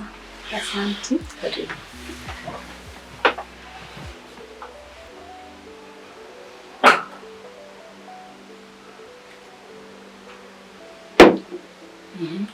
Niambie sasa. Haya, nimekuwa nikitafuta kazi. Nikifua nguo, naenda kwa nyumba na kwa watu natafuta kazi za kufua nguo. So saa zingine unapata haupati kazi na watoto wangu wananihitaji sana. Tuliachana na mwanangu, nimekaa for 10 years alone nikijaribu kutafuta kazi hapa pale. Nikarost kazi yenye nilikuwa nimeandikwa. Nilikuwa na watoto wadogo, saa zingine nachelewa kazi na nikavutwa kazi. Na watoto wako wapi sasa? Watoto wako na mama yangu juu singeweza kukaa na wao bila kazi. Na wanahitaji kukula na kukunywa. So nikaonelea nitafute kazi hata kama ni ya nyumba, nitafanya njoo, kuna kitu siwezi fanya. Na sasa mimi huko kwangu sitakangi kuandikana. Nachukuanga a long leave ya kulea mtoto. Niko na katoto kadogo koko bedroom. Najileleanga katoto. But now in this case nitakupea kazi. Asante, hata nitaonekana uko na roho nzuri. So nitakupea kazi. Tashukuru sana sana. Kunywa chai. Asante. Asante sana. Ati umeniambia unaitwa nani? Esther. Esther. Sasa juu kazi umepata, nataka tupange kazi. Okay. Kitu ya kwanza cha muhimu sana kwa hii nyumba ni mtoto. Huyo ndio uniangalie vizuri na hygiene. Hiyo ndio sana nataka ikuwe juu sana. So mtoto asumbuangi, mtoto mzuri, anatulianga. So uniangalie mtoto vizuri. Then niko long leave. Na tunakuanga na mkutano na some of my workmates from the office. Wanakujanga huku because siwezi enda kazini na mtoto mdogo. So wanakujanga meeting huku. Anytime we have a meeting, because it's so confidential, utakuwa unajipea shughuli. Like unaweza enda soko, hiyo ndio time unaweza fanya vitu zako zenye unataka, you can go to the salon, vitu kama hizo. So I'm sure tutakalishana vizuri. Kama ni kucha ukate kwa sababu katoto kadogo si unajua kataki kucha. Make sure umekangalia vizuri. Mimi sina shida. Kazi utafanya na I hope tutakuwa sawa. Tutakuwa sawa. Asante. So nimekuambia vitu mbili. Ya tatu. Twende nikuonyeshe.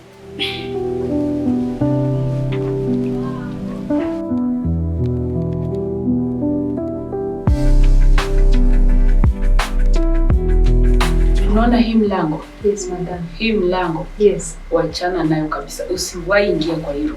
Yes. Hebu turudi kwa kiti nikwambie. Sawa, madam.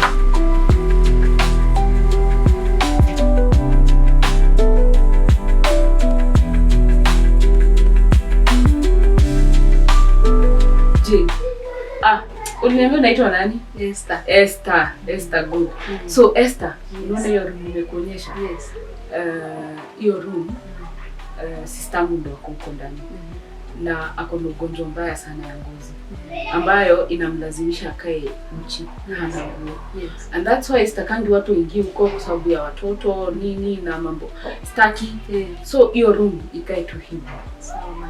Ikiwa hivyo at least ndio pia sisi tusipate hizo magonjwa. Ndio maana nilimtoa nyumbani nikamleta hapa tumtekee care. Okay, madam. So hiyo room utani nayo kabisa. Sawa.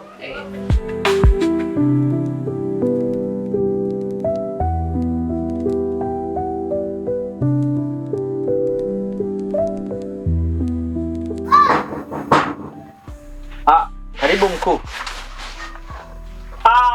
Mr. Elliot. Vipi? My boys man. Vipi bana? Fiti. Alafu?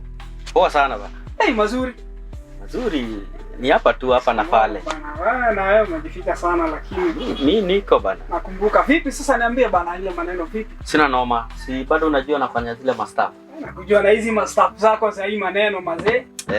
Na kuaminia IT kutoka zama mzee. Mimi hapa nakuanga fiti. Alright. Yeah. Niambie bana. Okay. Tulikuwa hapa tulipomweka Gabu Hakmud. Yeah, by the way nakumbuka. I got a message kuona bado simu yake ilikuwa Hakmud. By the way nakumbuka vile tuliacha tumehapo last time. Bado iko Hakmud. Okay. Yeah. Sasa ndo maana ukaget zile information niliambia kumbe haikutokanga. Si ndio bana. Okay. So uliniambia ulisikia wakiongea na madam mkuu mwenye alikuwa ananiambia naitwa Mama Tia. Na unaona wewe Mama Tia, unajua mama ni hatari. Vibaya sana. Kwanza nilikuwa nasikia Tia ndo alisaidia Jesse kutoroka. Ule madam ni hatari. Hebu nikuulize, najua sio haki uko tu poa. Time niliona uko sawa na simu. Kazi rahisi bana. Wewe si unajua tu. Hiyo ni kitu rahisi. Kitu rahisi sana. Sasa mimi nataka this time unihakie location. Hiyo ni kitu inawezekana? Very simple. Kwa sababu sasa ukihaksimia Gabu na huyo mama ili kila mahali wanapatana. Yaani tunakuwa na hiyo location. Okay. Kwa sababu hii kitu lazima tushughulike. Anakujua na kuaminia kwa hii maneno. So I think that tukienda na hiyo route I think it will be better. Location ni one touch. So nikupe tu time alafu utakuwa unani-update. Wewe nipe tu some few hours ama a day. Alright. Yeah. So Tegea kutoka kesho nitakuwa na receive update. Kutoka kesho utakuwa na update ya kenye kinaendelea. Na kuaminia bro. Kabisa. Na kujua kufikani maneno ya 1-2-1-2. Na masomo ni kitu ya maana. Hai sana. Unaona nimekaa kwa computer hadi siku hivi na macho ine mzee. Wewe kusoma. Ni sawa lakini sasa unajua level yangu ikifika hapa mazee nashukuru. Fanya hivi. Wacha mimi nijipe shughuli. Na kuaminia kwa story, wewe fanya maneno yako, alafu utakini updated. Kila time kitu kitokea wewe ni update. Consider it done. Mister, nashukuru sana mtu wangu. Unajua mtu wangu kutoka zama. Wazi. Pamoja, si ndio? Wewe unaelewa baba. Sawa. Poa poa.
Esther. Yes, madam. Ni nini iko ready huko? Sistangu anasikia njaa sana. Kuna chai. Kuna chai? Yeah. Sawa, leta nimpelekee. Sawa. Haya.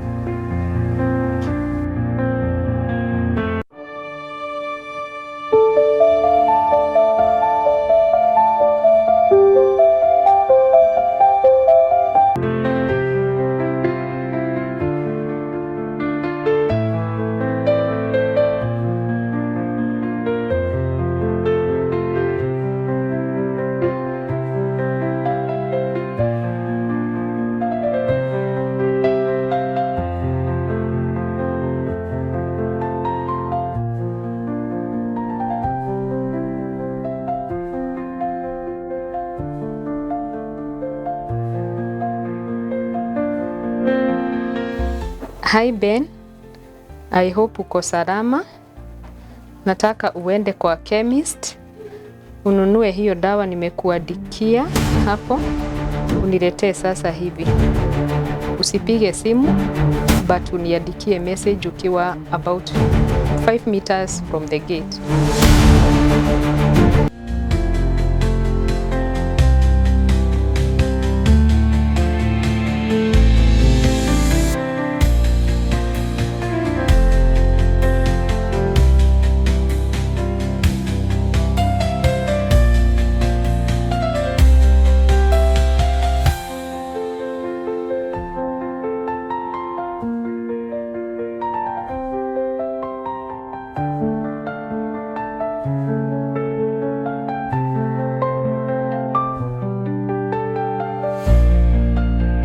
Habari yako?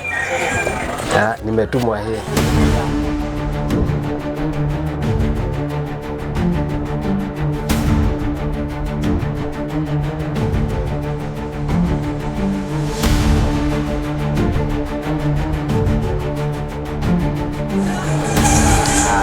Asante sana.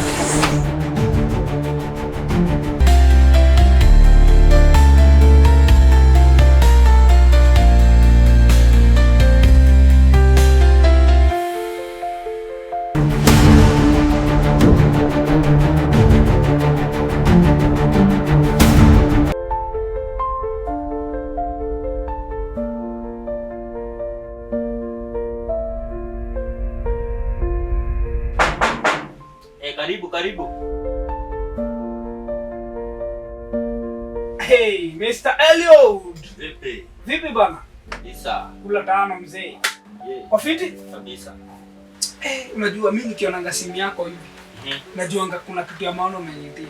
Lazima. Na vile tuliachana nao kanaambia ukipata kitu lazima unanishow. Lazima nikwambie. Ndio maana nimefika hapa. Niambie maneno bro. Sasa. Yes. Najua kuna mkutano imepangwa. Ai, mkutano tena? Mkutano washapanga. Nani? Okay, nimepata mawasiliano. Okay. Ya Gabu na Mama Jian. What? Na wamesema watapatana saa 8. Leo? Leo huko kwa Mama Jian. What? Bro, hapa ndio maana unajua I really thank God mazee nilipata nayo. Hizi ndio information nilikuwa nataka ndio niweza kufanya maneno yangu. Si pia mimi unanijua kwa maneno yangu 1 2 1 2. Na wewe nakuelewa. Yeah. So nimeshukuru bro. Na uendelee hivyo in case of anything. Mazee unani update. Mimi hata sitaka. Wacha nitoke niende nishughulike 1 2 1 2. Niongee na watu wangu tujue the next step itakuwaje. Lazima poa, haina noma. Si ni sawa? Safi. Poa poa. Haya.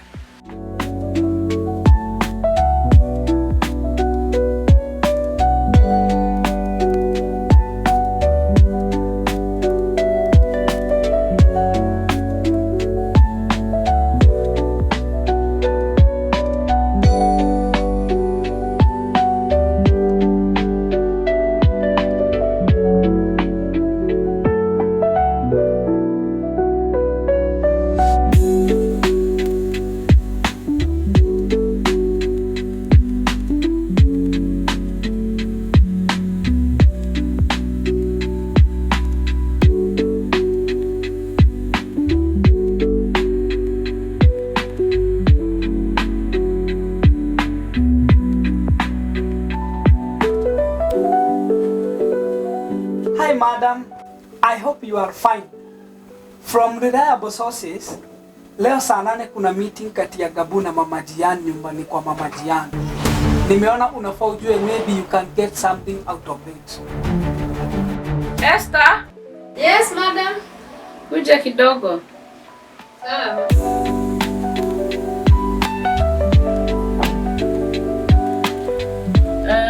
Siko nimekuambia leo tuko na mkutano. Na nilikwambia ni confidential. So nilikuwa nataka uende soko leo. So utaenda ununue mboga kwa ule mama nilikwambilia pale juu. Okay. Alafu nyanya utanunua kule mzee mwenye unasoma pale chini. Bali nilikuwa nakwambia Okay. So take your time kwa sababu meeting itaisha 5. Okay. Yeah.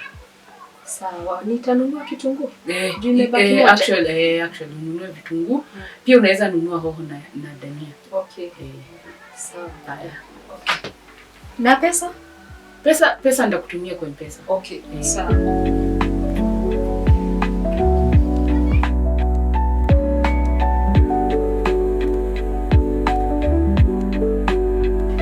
Karibuni sana. Asanteni sana kuwaita na mkaitika. Na tena kuwaita kwa haraka. Anytime. Asante sana. Kuna kitu nataka tusaidiane hapa. Okay, all right. Yes, currently nimekuwa nikifanya kazi pale kwa Mama Jian as a housemaid. Wow. So niko hapo. Na kuna 1 2 3 ninaendelea ku find out. Okay. So ndio sababu nimewaita. Kwa sababu hii vita ninataka tusikufe roho. Hii tutapigana hadi mwisho. Tupigane mpaka tumalize. Kabisa. Na hii sasa siwezi pigana peke yangu. All right. Tuna need kusaidiana kabisa. So naomba tu mshikiliane kabisa. All right. Then point number 1. Yes. Don't call me when I'm there. SMS only. Oh, understood. SMS only. Okay. What? SMS only. Good. Yes. Point number 2. All right. If you get any information, yes, just let me know. through SMS. Don't call. Alright. Point number 3. Yes. Ben. Yes. This is yours. Yes, madam. You know how you work. Yes.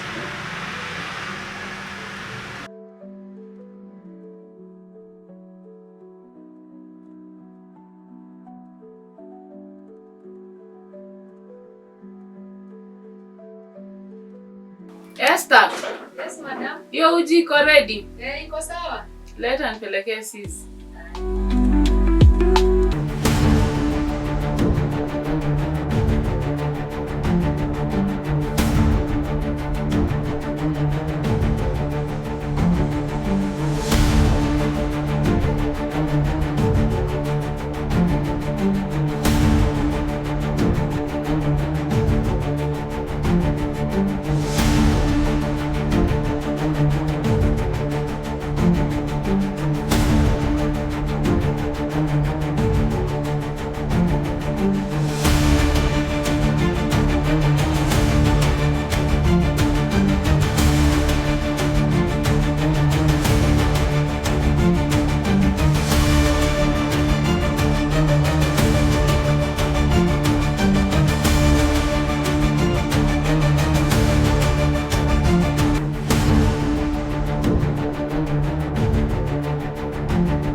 Sawa, asante.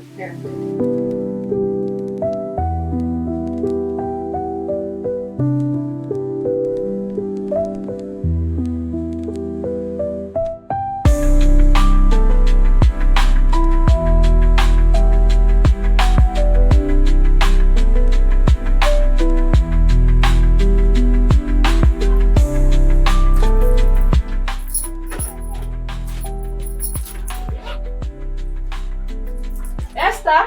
Yes. Mimi nimeenda. Sawa. Wewe ndio uko huko sasa? Haya, sawa. Salama. Haya.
Naye aweza kuwa ameingia kwa hiyo room.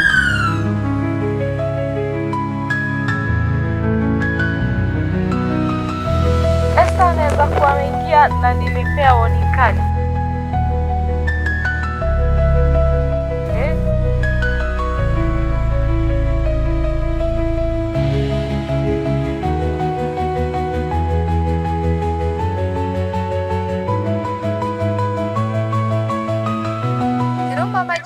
Hello, sasa Esther. Poa sana. Nani ameingia kwa hiyo room? Hakuna, nimeteleza tu nikaenda kujishikilia hando ya mlango ikafunguka. Kwa hivyo umeingia? Hapana, sijaingia mama jirani. Sawa.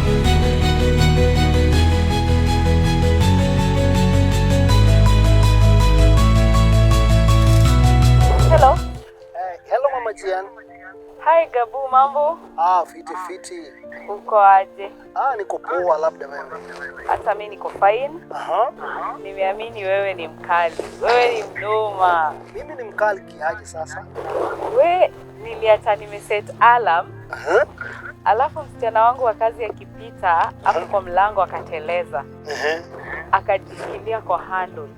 Mlango ukafunguka. Do you know alarm imelia kwa simu yangu? Wow, yes. You came up with a very good idea last meeting. Esther? Yes, madam. Kuja kidogo.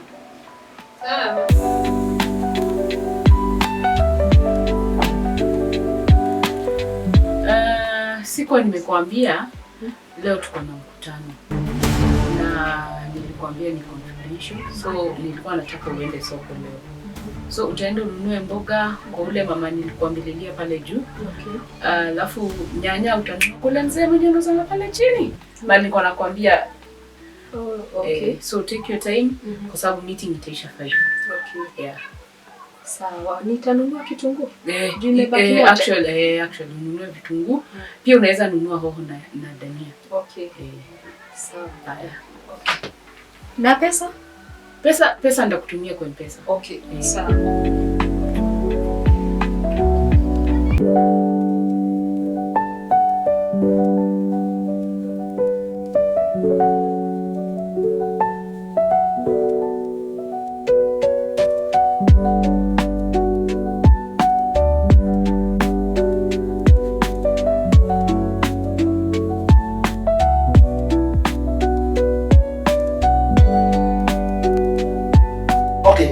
Kwanza hebu achana na maneno. Kwanza tuongee yale yanatuleta hapa. You know it's a serious case. Yeah.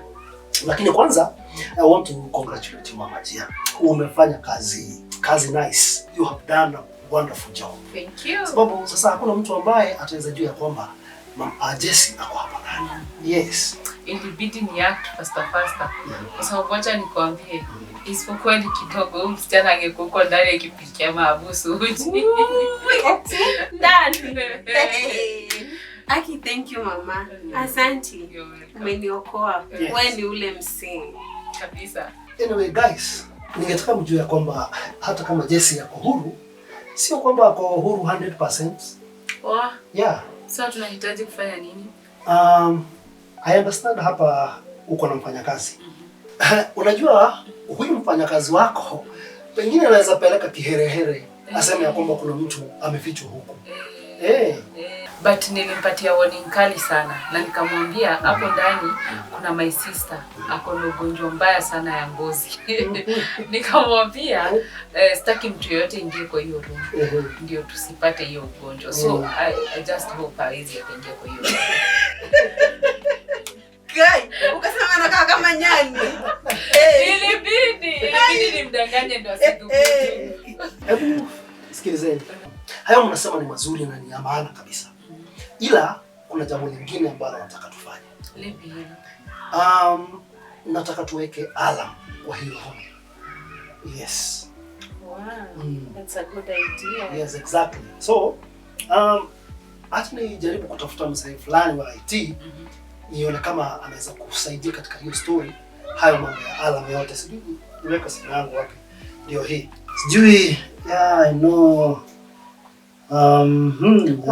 Itakuwa poa. At least itakuwa poa. Kitu wasijue ni kuozwa kitu.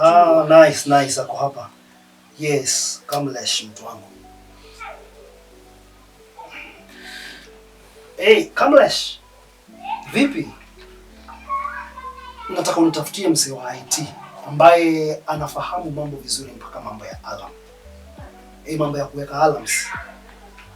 Yeah. Sawa. Okay. Amepatikana?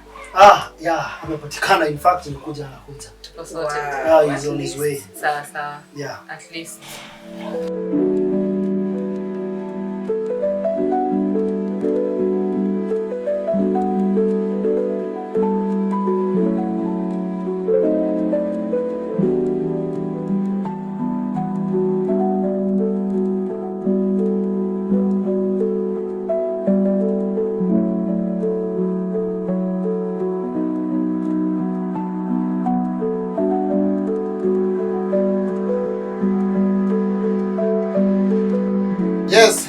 zenyu. Poa sana. Yes, yes. Yes. Ni wewe umetuma? Yeah, ni mimi. Thank you very much. Yeah. Kwenye hii nyumba ni kwa huyu mama. Anajulikana kama Mama Jian. Yeah. Ni rafiki yangu sana. Okay. Na kama unavyojua, mama hawaelewi mambo ya mitambo sana. Najua unajua hivyo. Sure. So akaniomba kwa hisani yangu nimsaidie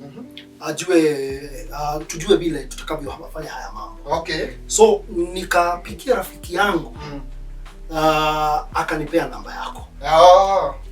Na hivi ndivyo navyotaka ufanye. Kwa nyumba ya huyu mama kuna room moja ambayo ameweka valuables zake, vitu za maana sana, na za muhimu. Na kwa ajili ya hiyo angetaka umwekee alarm. Yes. Okay. Uinstall alarm kwa hiyo nyumba ili ya kwamba mtu yote akijaribu tu kuguza mlango ama kuingia, hiyo alarm ujaribu vile inavyowezekana inalia kwa simu yake. Okay. Are you able to do that? Hiyo nitafanya. Okay. Hiyo nitafanya. Thank you. Kama unaweza fanya kazi. Okay. Nyumba ndio hiyo. Dakika kidogo, 0 minutes. All right. Okay.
Juu inaweza kuwa sio kuteleza, ilikuwa intentional. Nitakuwa mwangalifu. Yeah.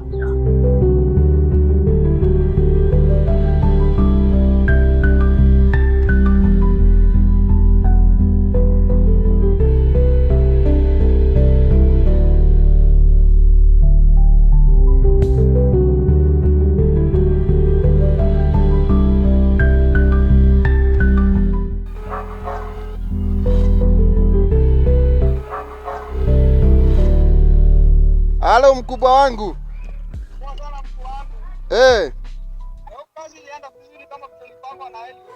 Yeah, of course. Nice.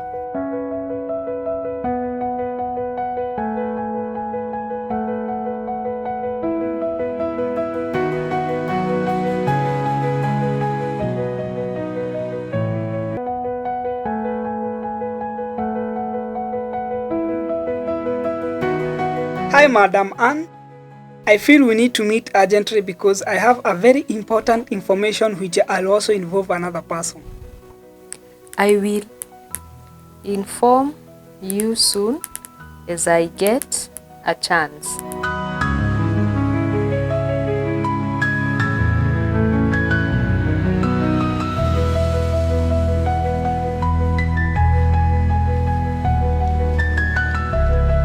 Madam, yes. Naona kuna vitu zilisahaulika kwa soko. We, sasa unahitaji pesa ngapi? Sihitaji pesa, juu nilikuwa already nishalipa. Nikusahau tu nilisahau. Na uko na uhakika utazipata? Nitazipata, niko na uhakika. Huyo mtu mwenye nilinunua kwake, ako na roho safi sana. Hizi potea. Ni sawa basi unaendelea. Okay.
Madam, na hope hatujakuweka sana.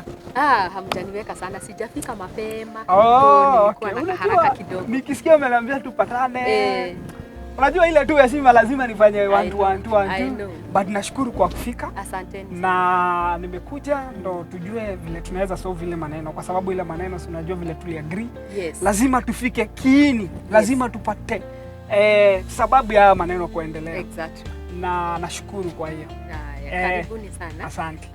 Nimeona hakuna haja ya tupatane kwa ofisi. Okay. Kwa sababu niko na haraka kidogo. Nikaona tu tupatane tu kidogo alafu kila mtu aende sana. Okay. Kwanza nataka upatane na Mr. Mark. Yes, Mark. Yes, Mark ni mmoja ya watu ambao wako sawa IT. Mark niliweza kutumia na ule tulikuwa nafanya naye kazi hapo before, anaitwa Eriud.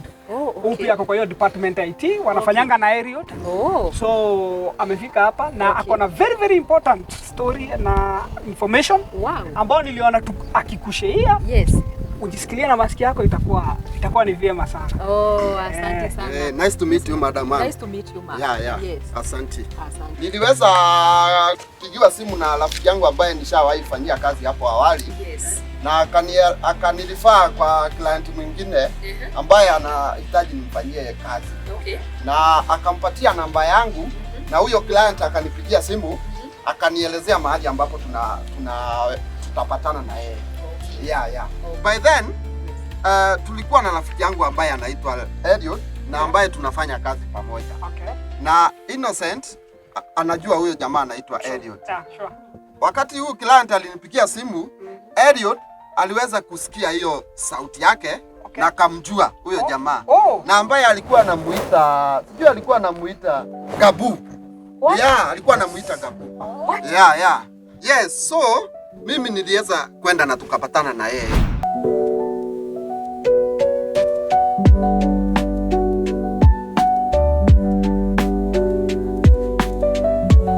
Yes, habari zenyu? Poa sana. Yes. Ni wewe umetumwa? Yeah, ni mimi. Thank you very much. Yeah. Kwenye hii nyumba ni kwa huyu mama. Anajulikana kama Mama Jian. Yeah. Ni rafiki yangu sana. Okay. Na kama unavyojua Mama hawaelewi mambo ya mitambo sana. Najua unajua hivyo. Sure. So akaniomba kwa hisani yangu nimsaidie ajue tujue vile tutakavyofanya haya mambo. Okay. So nikapikia rafiki yangu akanipea namba yako. Na hivi ndivyo navyotaka ufanye. Kwa nyumba ya huyu mama kuna room moja ambayo ameweka valuables zake, vitu za maana sana, na za muhimu. Na kwa ajili ya hiyo angetaka umwekee alarm. Yes. Okay. Uinstall alarm kwa hiyo nyumba ili ya kwamba mtu yote akijaribu tu kuguza mlango ama kuingia hiyo alarm ujaribu vile inavyowezekana inalia kwa simu yake. Okay. Are you able to do that? Hiyo nitafanya. Okay. Hiyo nitafanya. Thank you. Kama unaweza fanya kazi. Okay. Nyumba ndio hiyo. Dakika kidogo, 0 minutes. All right. Okay.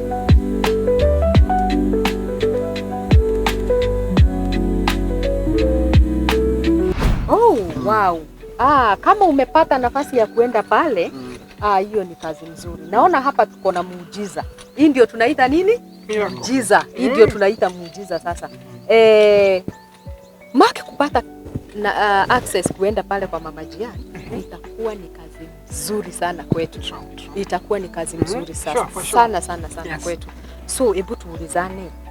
Inaweza kuwa ni nini inafichwa kwa ile nyumba? Ama ni nani anafichwa kwa ile nyumba? Obvious ni Jesse. Obvious, huo ni Jesse. Inaonekana ukweli ni yeye, lakini kumbuka hatuna evidence ama fact. True. Yeah. Na unajua we don't work like that. True. Lazima tukue na fact. Yes. Ndio tujue ni nini tunafanya. Alright. Hebu nikuulize, ama kuna dawa yote yenye mtu anaweza wekea kwa chakula usikie mtu akikohoa? Innocent, kumbuka. Yes. Mark aliambiwa ile room imewekwa bidhaa za dhamana sana. Na mimi niliambiwa ile room ni sister yake ako. Hata kuna siku nilijaribu kumwekea dawa akose fahamu kidogo ndio niweze kuingia kwa ile room. Lakini little did I know, Mark ameitwa na akaseti ile alarm.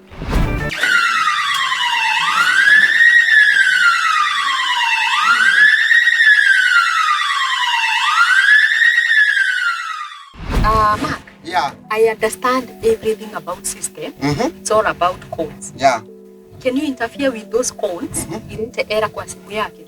Yes, it is possible. Wow. Inawezekana. Wow. Yeah. Niko na wazo. Niko na small micro cameras. Yeah. Okay. Tunaweza fix kwa ile room. Si ucheze na zile codes. Alafu iharibike ndio uitwe. Shaitwa, enda ufix zile cameras ndio tuweze kujua ni nani yako kwa ile nyumba. Tule tu kamera tudogo. Yes. By the way, that's a very good idea. Yeah. You need hapo by the way. Yes. Hiyo hapa na umefikiria by the way. Yes. Wacha hata nidiru nayo saa hii tu. Hata Yesu chukua muda, dakika kidogo nimemaliza hiyo kazi. Wow. Wow.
Iko sawa sasa? Iko sawa? Iko sawa. Excellent. Yeah.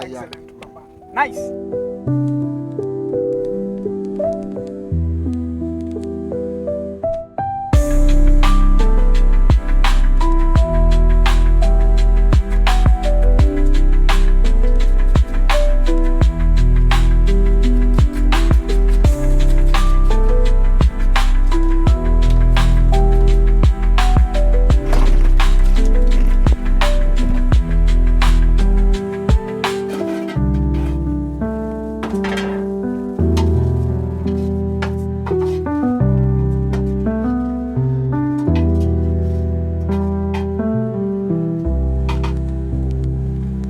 Hello.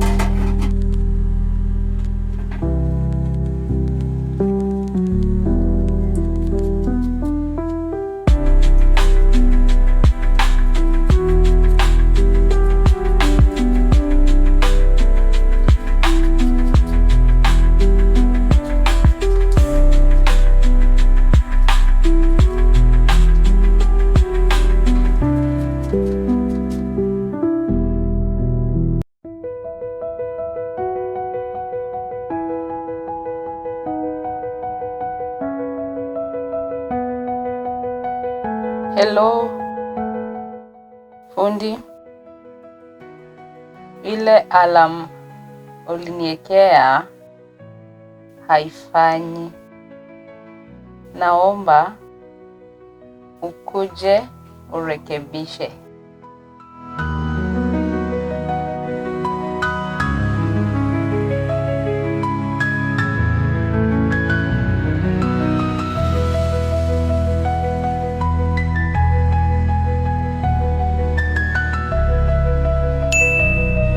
Niko na client but in 2 hours time nitakuwa hapo.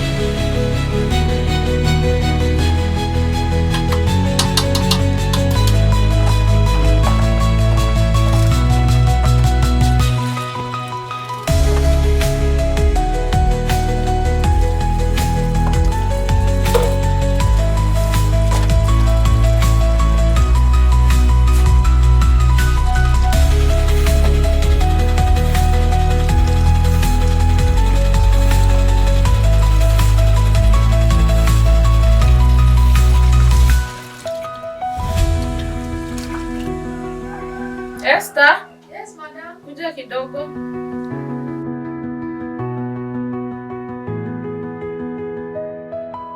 Hapa madam. Nimepigiwa simu nikaambiwa my workmates want to meet me urgently. Na as I told you, meeting zetu zinakuanga confidential. So kuna kitu hakuna uende? Naweza nunua serious. Oh, by the way, serious utende na fruits pia. Na fruits? Okay. Ni sawa sawa, jitayarishe chap chap. Sawa. Utoke. Haya.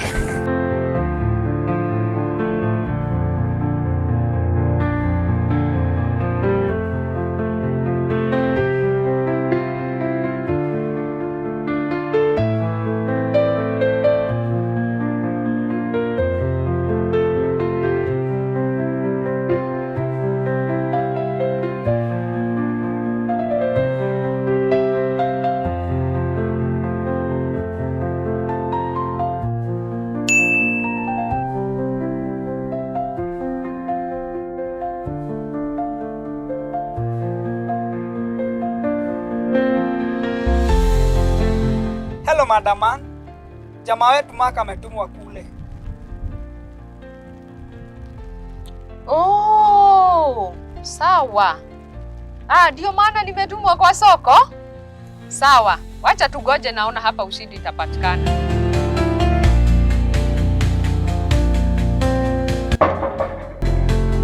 Yes, ingia. Habari yako? Sasa alikundi. Mzuri sana. Umekuja? Tumekuja. Haya, sawa basi. Ndio angalia mitamba yako huko. Haya, sawa mama Jia.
George Master, mtengenezaji wa filamu kali za kupendeza.